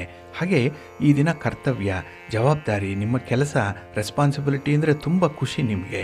ಏಕೆಂದರೆ ಸಂತೋಷದಿಂದ ಅಂಥ ಕೆಲಸಗಳನ್ನು ಒಪ್ಪಿಕೊಳ್ಳುವಂಥದ್ದು ಇದೆ. ಹಾಗೆ ಈ ದಿನ ಕೆಲವು ವಿಚಾರಗಳಿಗೆ ಸಮಯದ ಅಭಾವ ಇರುವಂಥದ್ದು, ಕೆಲವೊಂದನ್ನು ತುರ್ತಾಗಿ ಮಾಡಲೇಬೇಕು ಅನ್ನುವಂಥ ಒಂದು ಬದ್ಧತೆ ಕೂಡ ಇರುತ್ತೆ. ಹಾಗಾಗಿ ಈ ಟೈಮ್ ಮ್ಯಾನೇಜ್ಮೆಂಟ್ ಅನ್ನುವಂಥದ್ದನ್ನು ಸ್ವಲ್ಪ ಸೂಕ್ಷ್ಮವಾಗಿ ಗಮನಿಸಬೇಕಾಗತ್ತೆ. ಹಾಗೆ ಟೈಮ್ ಈಸ್ ಮನಿ ಅನ್ನುವಂಥದ್ದನ್ನು ಕೂಡ ಮರಿಬೇಡಿ. ಏಕೆಂದರೆ ನೀವು ವ್ಯರ್ಥವಾಗಿ ಕಾಲ ಕಳೆಯುವಂಥದ್ದನ್ನು ಆದಷ್ಟು ಅವಾಯ್ಡ್ ಮಾಡಬೇಕು. ಏಕೆಂದರೆ ಈ ದಿನ ಮಾತಿನ ಮಲ್ಲರು, ಹರಟೆ ಹೊಡೆಯುವಂಥವರೇ ನಿಮ್ಮ ಜೊತೆಯಲ್ಲಿರುವಂಥ ಒಂದು ಸಾಧ್ಯತೆ ಇರುತ್ತೆ. ಸ್ವಲ್ಪ ಜಾಗ್ರತೆ. ಹಾಗೆ ಈ ದಿನ ಕೆಲವು ಹಣಕಾಸಿನ ವ್ಯವಹಾರಗಳನ್ನು ಎಲ್ಲರ ಜೊತೆ ಮಾಡುವಂಥ ಅಗತ್ಯತೆ ಇಲ್ಲ, ಅಲ್ಲಿ ನಿಮಗೆ ನಷ್ಟ ಉಂಟಾಗುತ್ತೆ. ಹಾಗಾಗಿ ತುಂಬ ಸೆಲೆಕ್ಟಿವ್ ಆಗಿ ಯಾರನ್ನು ಆಯ್ಕೆ ಮಾಡ್ಕೊಳ್ತೀರಿ ಅದರ ಮೇಲೆ ನಿಮ್ಮ ಹಣಕಾಸಿನ ವ್ಯವಹಾರಗಳು ನಿರ್ಧಾರಿತವಾಗಿರುವಂಥದ್ದು. ಆದಷ್ಟು ಇಂತಹ ವ್ಯವಹಾರಗಳಿಂದ ಈ ದಿನ ದೂರ ಇರುವಂಥದ್ದು ಉತ್ತಮ. ಇನ್ನು ಈ ದಿನ ಕೆಲವೊಂದು ಮಾನಸಿಕ ಒತ್ತಡಗಳಿತ್ತು, ಬಹಳ ದಿನಗಳಿಂದ ಅದಕ್ಕೆ ಒಂದು ಉತ್ತರ ಹುಡುಕಬೇಕು ಅನ್ನುವಂಥ ಪ್ರಯತ್ನದಲ್ಲಿದ್ದರೆ ಈ ದಿನ ಅಂತಹ ಒತ್ತಡಗಳಿಗೆ ಮುಕ್ತಿ ಸಿಕ್ಕತ್ತೆ. ಒಂದು ಸಮರ್ಪಕವಾದಂತಹ ಸಂದರ್ಭೋಚಿತವಾದಂತಹ ಉತ್ತರ ನಿಮಗೆ ಈ ದಿನ ಲಭ್ಯವಾಗುತ್ತೆ. ಹಾಗೆ ನಿರುದ್ಯೋಗಿಗಳು ಈ ದಿನ ನಿರೀಕ್ಷಿತ ಅವಕಾಶಗಳನ್ನು ಬಳಸ್ಕೊಳ್ಳುವಂಥದ್ದು, ಇದರ ಬಗ್ಗೆ ನೀವು ಹೆಚ್ಚು ಗಮನ ಕೊಡಬೇಕು. ಏಕೆಂದರೆ ಬರುವಂಥ ಒಂದು ಆಪರ್ಚುನಿಟಿ ಏನಿದೆ ಅದನ್ನು ಗರಿಷ್ಠವಾಗಿ ಬಳಸ್ಕೊಳ್ಳಿ, ಒಳ್ಳೆಯದಾಗುತ್ತೆ. ನಿಮ್ಮ ಮನೆ ದೇವರನ್ನು ಸ್ಮರಣೆ ಮಾಡ್ತಾಯಿರಿ, ಗಣಪತಿಯನ್ನು ಆರಾಧನೆ ಮಾಡಿ, ಶಿವನ ಪರಿವಾರ ದೇವತೆಗಳನ್ನು ಪ್ರಾರ್ಥನೆ ಮಾಡಿಕೊಳ್ಳಿ, ಒಳ್ಳೆಯದಾಗುತ್ತೆ. ನಿಮ್ಮ ಅದೃಷ್ಟದ ಬಣ್ಣ ಗುಲಾಬಿ, ಅದೃಷ್ಟದ ದಿಕ್ಕು ಉತ್ತರ ದಿಕ್ಕು, ಅದೃಷ್ಟ ಸಂಖ್ಯೆ 1. ಮಿಥುನ ರಾಶಿ. ಮಿಥುನ ರಾಶಿಯವರಿಗೆ ಈ ದಿನ ಭಾಗ್ಯಸ್ಥಾನದಲ್ಲಿ ಚಂದ್ರ ಇದ್ದಾನೆ, 9ರ ಸ್ಥಾನ. ಹಾಗಾಗಿ ಈ ದಿನ ಸ್ವಲ್ಪ ಮಟ್ಟಿಗೆ ನಿಮ್ಮ ಕೆಲಸ ಕಾರ್ಯಗಳು ಮಂದಗತಿಯಲ್ಲಿ ನಡೆಯುತ್ತೆ. ಅಷ್ಟೊಂದು ಚುರುಕಾಗಿ ಅಷ್ಟೊಂದು ವೇಗವಾಗಿ ಕೆಲಸಗಳಾಗಲ್ಲ, ನಿಮ್ಮ ನಿರೀಕ್ಷೆಯಂತೆ ಫಲಿತಾಂಶಗಳು ಬರಲ್ಲ. ಹಾಗಾಗಿನೇ ಈ ದಿನದಲ್ಲಿ ನಿಮ್ಮ ಒಂದು ಕೆಲಸ ಕಾರ್ಯಗಳಲ್ಲಾಗಲಿ ಅಥವಾ ನಿಮ್ಮ ವ್ಯಾಪಾರ ವ್ಯವಹಾರಗಳಲ್ಲಾಗಲಿ ಸ್ವಲ್ಪ ಎಚ್ಚರಿಕೆಯಿಂದ ಮುಂದುವರಿಬೇಕಾಗತ್ತೆ. ಹಾಗೆ ಆರೋಗ್ಯದ ವಿಚಾರದಲ್ಲಿ ಈ ದಿನ ಸ್ವಲ್ಪ ಜಾಗ್ರತೆಯನ್ನು ವಹಿಸಬೇಕು. ಯಾಕೆಂದರೆ ಈ ದಿನದ ಪ್ರಯಾಣದಲ್ಲಾಗಲಿ ಅಥವಾ ವಾಹನವನ್ನು ಓಡಿಸುವಂತಹ ಸಂದರ್ಭದಲ್ಲಾಗಲಿ ಸ್ವಲ್ಪ ಎಚ್ಚರಿಕೆ ಇರಲಿ. ಇನ್ನು ಈ ದಿನ ಎಲ್ಲ ಕ್ಷೇತ್ರಗಳಲ್ಲಿ ಎಲ್ಲ ವಿಚಾರದಲ್ಲೂ ಕೂಡ ಕೆಲವೊಂದು ಅನುಮಾನವನ್ನು ವ್ಯಕ್ತಪಡಿಸುವಂಥದ್ದು ಇದೆ. ಏನೋ ಒಂದು ಕಾನ್ಫಿಡೆನ್ಸ್ ಇಲ್ಲ, ಒಂದು ಆತ್ಮವಿಶ್ವಾಸ ಕಡಿಮೆ ಇರುವಂಥದ್ದು, ಅದಕ್ಕಾಗಿ ಅನುಮಾನ ಪಡ್ತೀರಿ, ಅದಕ್ಕಾಗಿ ಕೆಲಸ ಕಾರ್ಯಗಳು ಬೇಗ ಪ್ರಾರಂಭ ಆಗಲ್ಲ. ಇದು ಹಿನ್ನಡೆಗೆ ಕಾರಣವಾಗುತ್ತೆ. ಇನ್ನು ಈ ದಿನ ಬೇರೆಯವರ ಮಾತಿಗೆ ಕಿವಿ ಕೊಡಬೇಡಿ. ಯಾಕೆಂದರೆ ನೂರಾರು ಸಲಹೆಗಳು ಉಚಿತವಾಗಿ ಬರುತ್ತೆ, ಅದಕ್ಕೇನೋ ಹಣ ಕೊಡಬೇಕಾಗಿಲ್ಲ, ಮತ್ತೊಂದನ್ನು ತೆರಬೇಕಾಗಿಲ್ಲ. ಆದರೆ ಆ ಸಲಹೆಗಳು ಎಷ್ಟರ ಮಟ್ಟಿಗೆ ನಿಮಗೆ ಹೊಂದಾಣಿಕೆಯಾಗುತ್ತೆ, ಅದನ್ನು ಅನುಸರಣೆ ಮಾಡಬೇಕಾ ಬೇಡವಾ ಅನ್ನುವಂಥ ಒಂದು ವೈಯಕ್ತಿಕ ನಿರ್ಧಾರವನ್ನು ನೀವೇ ತೆಗೆದುಕೊಳ್ಬೇಕಾಗತ್ತೆ. ಹಾಗಾಗಿ ಈ ದಿನ ನಿರ್ಧಾರ ತೆಗೆದುಕೊಳ್ಳುವಂಥ ಸಂದರ್ಭದಲ್ಲಿ ಸ್ವಲ್ಪ ಜಾಗ್ರತೆ, ದೂರದೃಷ್ಟಿ ಇರಲಿ. ಇನ್ನು ಈ ದಿನ ಕಾನೂನು ಕಟ್ಟಳೆಗಳ ವಿಚಾರದಲ್ಲಿ ಸ್ವಲ್ಪ ಎಚ್ಚರಿಕೆ ಇರಬೇಕು. ಎಲ್ಲೋ ಒಂದು ಕಡೆ ಸರ್ಕಾರದ ಕಾನೂನುಗಳು ಈ ದಿನ ನಿಮಗೆ ವಿರುದ್ಧವಾಗಿ ನಿಲ್ಲುವಂಥದ್ದು ಇದೆ. ಹಾಗಾಗಿ ಸ್ವಲ್ಪ ಎಚ್ಚರಿಕೆ ಇರಲಿ. ಇನ್ನು ಈ ದಿನ ಯಾವುದೇ ಅನಾವಶ್ಯಕವಾದಂಥ ವಾದ ವಿವಾದಗಳಿಂದ ತಪ್ಪಿಸಿಕೊಳ್ಳಿಕ್ಕೆ ಅವಕಾಶ ಇದೆ. ಆದಷ್ಟು ಈ ಮಾತಿನ ಚಕಮಕಿ ಆಗಲಿ, ವಾದ ಪ್ರತಿವಾದಗಳು ಬರುವಂಥ ಸಂದರ್ಭದಲ್ಲಾಗಲಿ ಮೌನವಾಗಿದ್ದುಬಿಡಿ. ಆ ಸಂದರ್ಭದಲ್ಲಿ ಭಗವಂತನ ಧ್ಯಾನ ಮಾಡಿ ಸ್ತೋತ್ರ ಹೇಳ್ಕೊಳ್ಳಿ, ಒಳ್ಳೆಯದಾಗುತ್ತೆ. ನಿಮ್ಮ ಇಷ್ಟ ದೇವರನ್ನು ಪ್ರಾರ್ಥನೆ ಮಾಡ್ತಾಯಿರಿ.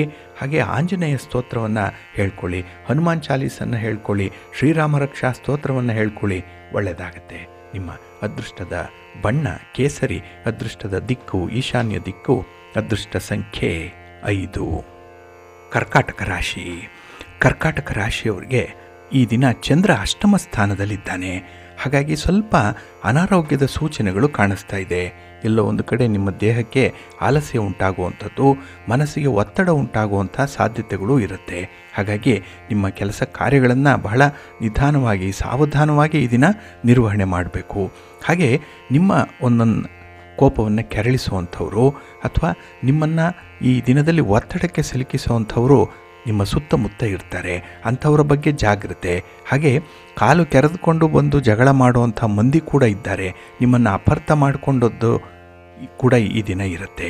ಹಾಗಾಗಿನೇ ಈ ಎಲ್ಲ ವಿಚಾರಗಳಲ್ಲೂ ಕೂಡ ನೀವು ಸ್ವಲ್ಪ ಎಚ್ಚರಿಕೆಯಿಂದ ಇರಬೇಕು.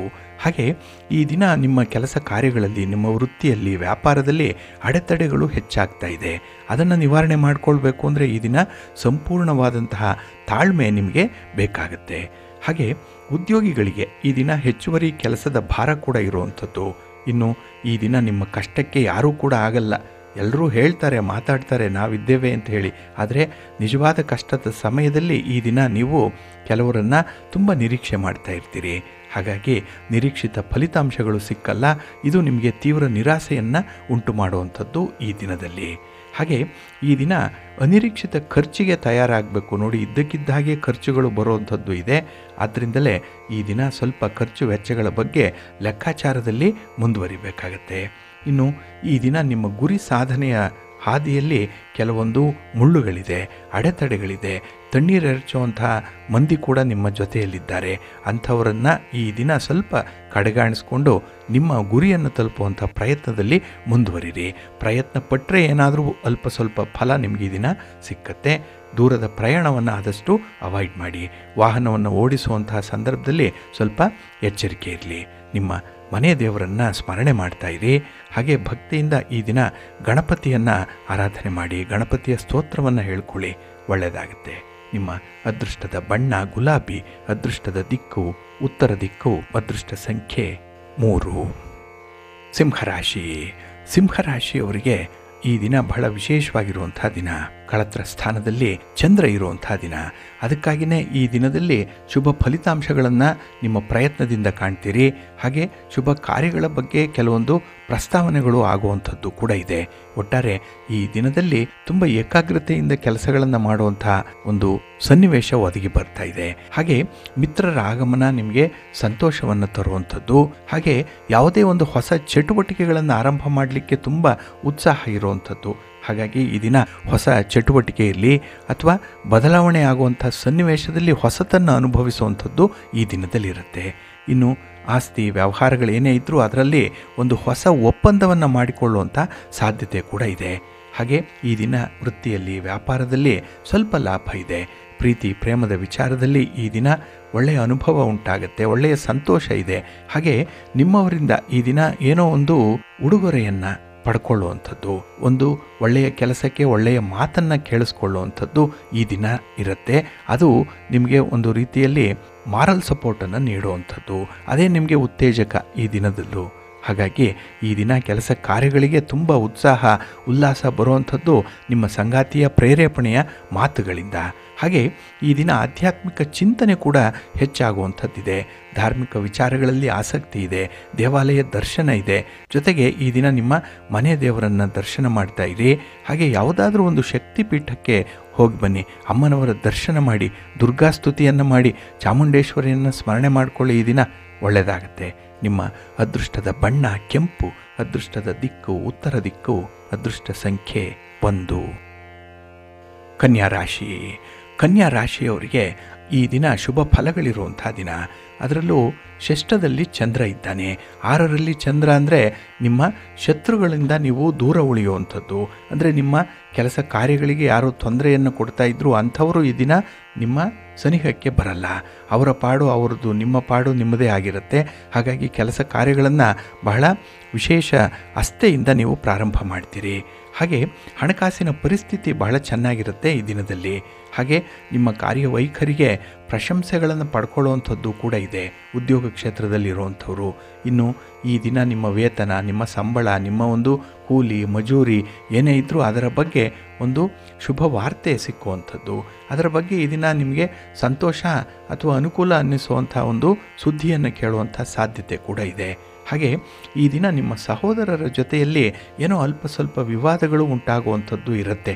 ಆದರೆ ಅದನ್ನು ಬಗೆಹರಿಸ್ಕೊಳ್ಳಿಕ್ಕೂ ಕೂಡ ಅವಕಾಶಗಳಿದೆ. ಗುರು ಹಿರಿಯರ ಸಮ್ಮುಖದಲ್ಲಿ ಅಂಥ ಒಂದು ಸಮಸ್ಯೆಗಳನ್ನು ನೀವು ಬಗೆಹರಿಸ್ಕೊಳ್ಳಿಕ್ಕೆ ಅವಕಾಶಗಳು ಸಿಕ್ಕುವಂಥ ಸಂದರ್ಭ ಕೂಡ. ಎರಡೂ ಜೊತೆಯಾಗೇ ಇರುತ್ತೆ. ನಿಮಗೆ ಅಂಗೈಯಲ್ಲಿ ಬೆಣ್ಣೆ ಇರುತ್ತೆ, ಅದನ್ನು ತುಪ್ಪ ಮಾಡಿಕೊಳ್ಬೇಕು. ಹಾಗಾಗಿ ತುಪ್ಪಕ್ಕೆ ಹುಡುಕಾಟ ಮಾಡುವಂಥ ಅಗತ್ಯತೆ ಇಲ್ಲ. ನೀವು ಪಕ್ಕಕ್ಕೆ ನೋಡಿದ್ರೆ ನಿಮಗೆ ಬೇಕಾದಂಥ ಸೌಲಭ್ಯಗಳು ಸಿಕ್ಕತ್ತೆ. ಹಾಗಾಗಿ ಈ ದಿನ ನಿಮ್ಮಲ್ಲಿರುವಂತಹ ಸಂಪನ್ಮೂಲಗಳನ್ನು, ನಿಮ್ಮ ಸುತ್ತಮುತ್ತ ಇರುವಂತಹ ಯಾವ ಸೌಲಭ್ಯಗಳಿದೆ ಅದನ್ನು ಸದುಪಯೋಗ ಪಡಿಸ್ಕೊಳ್ಳುವಂಥ ಒಂದು ಪ್ರಯತ್ನ ಮಾಡಿ. ಹಾಗೆ ಈ ದಿನ ವೃತ್ತಿಯಲ್ಲಿ, ವ್ಯಾಪಾರದಲ್ಲಿ, ನಿಮ್ಮ ಲೇವಾದೇವಿ ವ್ಯವಹಾರದಲ್ಲಿ, ರಿಯಲ್ ಎಸ್ಟೇಟ್ ವ್ಯವಹಾರದಲ್ಲಿ ಸ್ವಲ್ಪ ಲಾಭ ಅನ್ನುವಂಥದ್ದು ಈ ದಿನ ಇರುತ್ತೆ. ಆದರೆ ಈ ಪರಿಸ್ಥಿತಿ ಸ್ವಲ್ಪ ನಿಧಾನವಾಗಿ ನಡೆಯುತ್ತೆ, ತಾಳ್ಮೆ ಕಳ್ಕೊಳ್ಬೇಡಿ. ಹಾಗೆ ಈ ದಿನ ಸ್ವಲ್ಪ ಆರೋಗ್ಯದ ಕಡೆ ಕೂಡ ಗಮನ ಕೊಡ್ತಾ ಇರಿ. ನಿಮ್ಮ ಇಷ್ಟ ದೇವರನ್ನ ಆರಾಧನೆ ಮಾಡ್ಕೊಳ್ಳಿ. ಅನ್ನಪೂರ್ಣೇಶ್ವರಿ ಸ್ತೋತ್ರವನ್ನ ಈ ದಿನ ಹೇಳ್ಕೊಳ್ಳಿ. ಪಾರ್ವತಿ ಪರಮೇಶ್ವರರನ್ನ ಪ್ರಾರ್ಥನೆ ಮಾಡ್ತಾ ಇರಿ. ಅಶ್ವತ್ಥ ವೃಕ್ಷ ಪ್ರದಕ್ಷಿಣೆ ಮಾಡಿ ಈ ದಿನ ಒಳ್ಳೆಯದಾಗತ್ತೆ.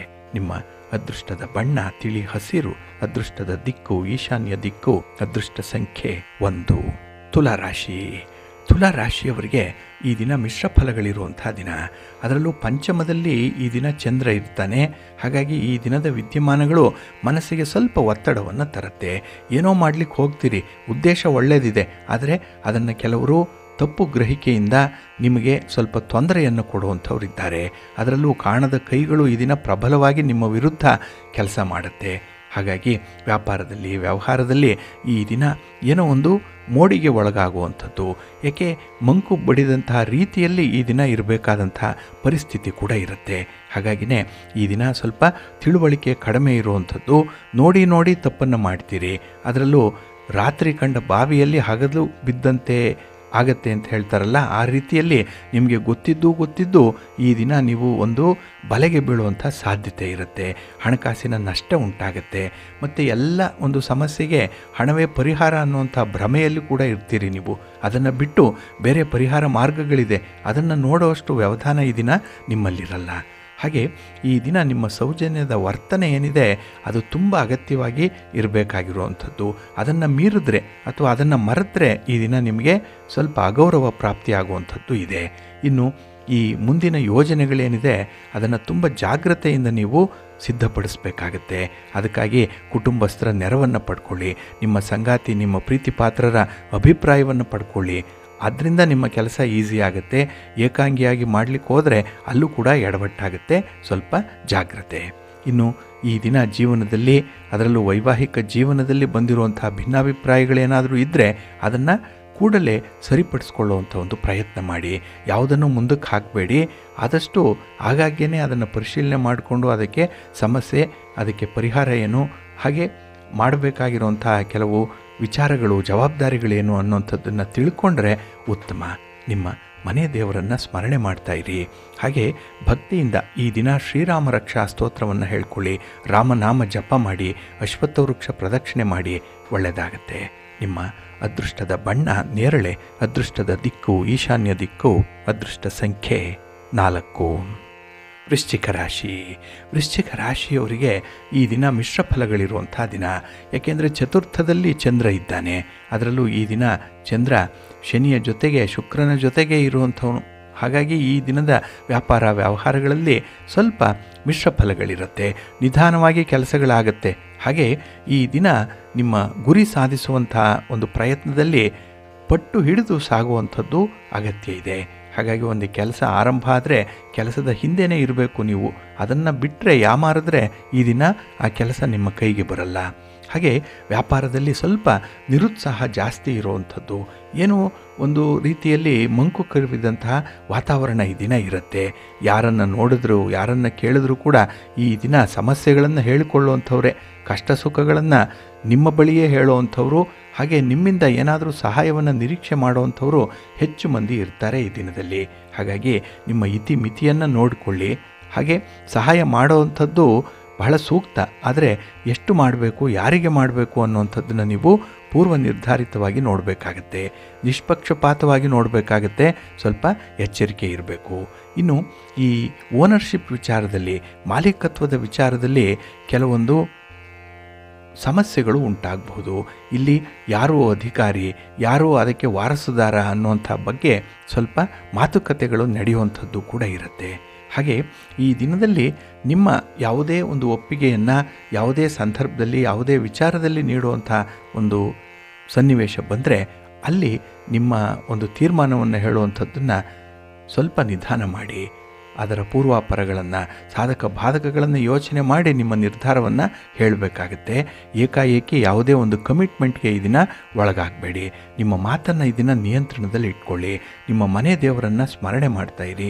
ನವಗ್ರಹ ಸ್ತೋತ್ರವನ್ನು ಹೇಳ್ಕೊಳ್ಳಿ. ನವಗ್ರಹಗಳ ದರ್ಶನ ಮಾಡಿಕೊಳ್ಳಿ. ಈ ದಿನ ಒಳ್ಳೆಯದಾಗತ್ತೆ. ನಿಮ್ಮ ಅದೃಷ್ಟದ ಬಣ್ಣ ಕೆಂಪು, ಅದೃಷ್ಟದ ದಿಕ್ಕು ಈಶಾನ್ಯ ದಿಕ್ಕು, ಅದೃಷ್ಟ ಸಂಖ್ಯೆ 3. ಧನುರಾಶಿಯವರಿಗೆ ಈ ದಿನ ಸಂತೋಷದ ದಿನ.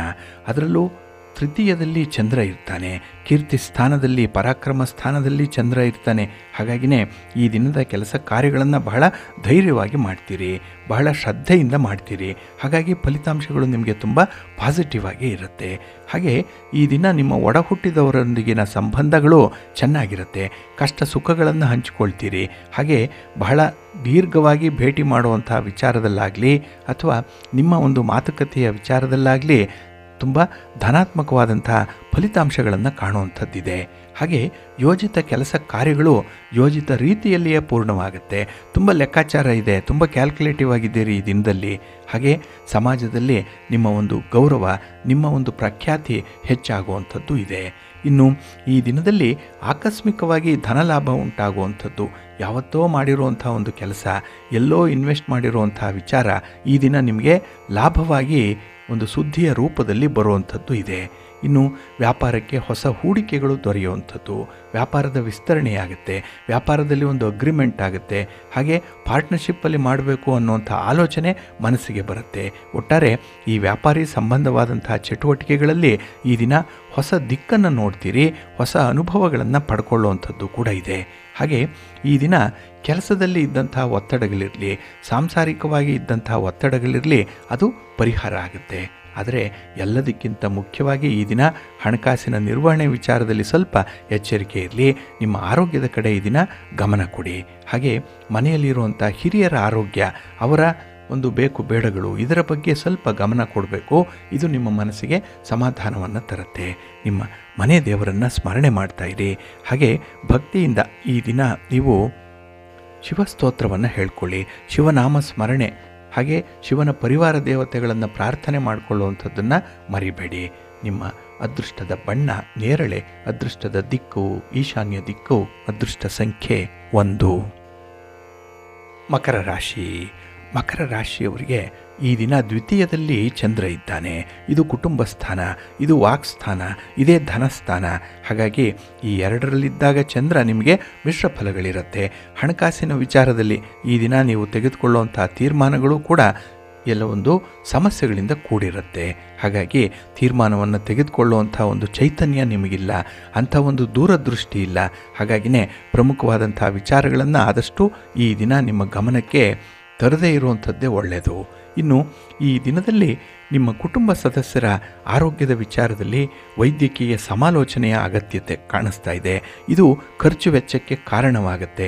ಆದರೂ ನಿಮ್ಮ ಓಡಾಟ, ನಿಮ್ಮ ಒಂದು ಪ್ರಯಾಸ, ನಿಮ್ಮ ಒತ್ತಡ ಈ ದಿನದಲ್ಲಿ ಈ ವಿಚಾರದಲ್ಲಿ ಎದ್ದು ಕಾಣಿಸುತ್ತೆ. ಹಾಗಾಗಿ ವಿಶ್ರಾಂತಿ ಇಲ್ಲದೇ ಇರೋದರಿಂದ ನಿಮ್ಮ ಆರೋಗ್ಯದ ಮೇಲೂ ಕೂಡ ಒಂದು ಸೈಡ್ ಎಫೆಕ್ಟ್ ಆಗುವಂಥದ್ದು ಇರುತ್ತೆ. ಸ್ವಲ್ಪ ಜಾಗ್ರತೆ. ಹಾಗಾಗಿ ಈ ದಿನ 3ನೆಯವರ ವಿಚಾರದಲ್ಲಿ ಹಸ್ತಕ್ಷೇಪ ಮಾಡಬೇಡಿ. ಇದು ಮಾನಸಿಕವಾಗಿ ತುಂಬ ಒತ್ತಡವನ್ನು ಉಂಟು ಮಾಡುತ್ತೆ, ಮಾನಸಿಕ ಅಶಾಂತಿಗೆ ಇದು ಕಾರಣವಾಗುತ್ತೆ. ಹಾಗೆ ಈ ವೃತ್ತಿಪರ ವ್ಯವಹಾರಗಳಲ್ಲಿ ಈ ದಿನ ಲಾಭ ಗಳಿಸಲಿಕ್ಕೆ ಸಾಧ್ಯ ಇಲ್ಲ. ಕೈಗೆ ಬಂದ ತುತ್ತು ಬಾಯಿಗಿಲ್ಲ. ಎಲ್ಲ ಆಯಿತು ಅಂದ್ಕೊಳ್ಳೋಷ್ಟರಲ್ಲೇ ಅದು ಎಲ್ಲೋ ಒಂದು ಕಡೆ ಹಾರಿ ಹೋಗ್ಬಿಟ್ಟಿರುತ್ತೆ. ಹಾಗಾಗಿನೇ ಈ ದಿನ ಮಿಶ್ರ ಫಲಗಳಿರುವಂಥ ಸಂದರ್ಭ ಇದೆ. ಜೊತೆಗೆ ಆತುರದ ನಿರ್ಧಾರಗಳನ್ನು ತೆಗೆದುಕೊಳ್ಳುವಂಥದ್ದು ಇದೆ. ಮಾತಿನಲ್ಲಿ ಬಹಳ ವೇಗ ಜಾಸ್ತಿ ಇದೆ. ಹಾಗಾಗಿ ಹಿಂದೆ ಮುಂದೆ ನೋಡದೆ ಮಾತಾಡ್ತೀರಿ. ಈ ಮಾತಿನಲ್ಲಿ ನೀವು ಪ್ರತಿಬಂಧವನ್ನು ಅನುಭವಿಸುವಂಥದ್ದು ಕೂಡ ಇದೆ. ಒಟ್ಟಾರೆ ಈ ದಿನ ಸ್ವಲ್ಪ ಮಾತಿನಲ್ಲಾಗಲಿ, ನಿಮ್ಮ ಕುಟುಂಬದಲ್ಲಾಗಲಿ, ಹಣಕಾಸಿನ ವಿಚಾರದಲ್ಲಾಗಲಿ ಸ್ವಲ್ಪ ಎಚ್ಚರಿಕೆಯಿಂದ ಇರಿ. ಸ್ವಲ್ಪ ಸೆನ್ಸಿಟಿವಿಟಿಯನ್ನು ಈ ದಿನ ಇಟ್ಕೊಳ್ಬೇಕಾಗತ್ತೆ. ನಿಮ್ಮ ಮನೆ ದೇವರನ್ನು ಸ್ಮರಣೆ ಮಾಡ್ತಾಯಿರಿ. ಹಾಗೆ ಭಕ್ತಿಯಿಂದ ಈ ದಿನ ನವಗ್ರಹ ಪೀಡಾ ಪರಿಹಾರ ಸ್ತೋತ್ರವನ್ನು ಹೇಳ್ಕೊಳ್ಳಿ, ನವಗ್ರಹಗಳ ದರ್ಶನ ಮಾಡ್ಕೊಳ್ಳಿ, ಒಳ್ಳೆಯದಾಗತ್ತೆ. ನಿಮ್ಮ ಅದೃಷ್ಟದ ಬಣ್ಣ ನೇರಳೆ, ಅದೃಷ್ಟದ ದಿಕ್ಕು ಈಶಾನ್ಯ ದಿಕ್ಕು, ಅದೃಷ್ಟ ಸಂಖ್ಯೆ 2. ಕುಂಭರಾಶಿ. ಕುಂಭರಾಶಿಯವರಿಗೆ ಈ ದಿನ ಸಂತೋಷದ ದಿನ. ಅದರಲ್ಲೂ ಕೆಲಸ ಕಾರ್ಯಗಳಲ್ಲಿ ಈ ದಿನ ಸಮಯ ಹೋಗೋದೇ ನಿಮಗೆ ಗೊತ್ತಾಗಲ್ಲ. ಹಾಗೆ ಕೆಲಸಗಳಲ್ಲಿ ಸಂಪೂರ್ಣವಾದಂಥ ಇನ್ವಾಲ್ವ್ಮೆಂಟ್ ಇದೆ. ನಿಮಗಿಂತ, ನಿಮ್ಮ ಸ್ವಂತಕ್ಕಿಂತ ಬೇರೆಯವರ ಕೆಲಸಗಳು ಅಂದರೆ ಈ ದಿನ ತುಂಬ ಇಷ್ಟ. ಹಾಗಾಗಿ ಈ ದಿನ ಪರೋಪಕಾರಕ್ಕಾಗಲಿ, ಮೂರನೆಯವರಿಗೆ ಸಹಾಯ ಮಾಡುವಂಥ ವಿಚಾರದಲ್ಲಾಗಲಿ ಬಹಳ ಶ್ರದ್ಧೆಯಿಂದ ಕೆಲಸಗಳನ್ನು ಮಾಡ್ತೀರಿ. ಹಾಗೆ ಈ ವ್ಯಾಪಾರ ವ್ಯವಹಾರಗಳಲ್ಲಿ ಬರುವಂಥ ಆದಾಯ ನಿಮಗೆ ತೃಪ್ತಿಯನ್ನು ತರುತ್ತೆ. ಹೆಚ್ಚಿನ ಹಣ ಕೈಯಲ್ಲಿಲ್ಲ ಅಂದರೂ ಕೂಡ ಏನೋ ಒಂದು ರೀತಿಯಲ್ಲಿ ತೃಪ್ತಿದಾಯಕವಾದಂಥ ಕೆಲಸಗಳು ಆಗ್ತಾ ಇರುತ್ತೆ. ಹಾಗೆ ಮನೆಯ ಹೊರಗೆ ವಾತಾವರಣ ತುಂಬ ಅನುಕೂಲಕರವಾಗಿರುತ್ತೆ. ನಿಮ್ಮ ಬಂಧುಗಳು ಮಿತ್ರರು ನಿಮಗೆ ಸಹಕಾರಿಯಾಗಿ ನಿಲ್ತಾರೆ.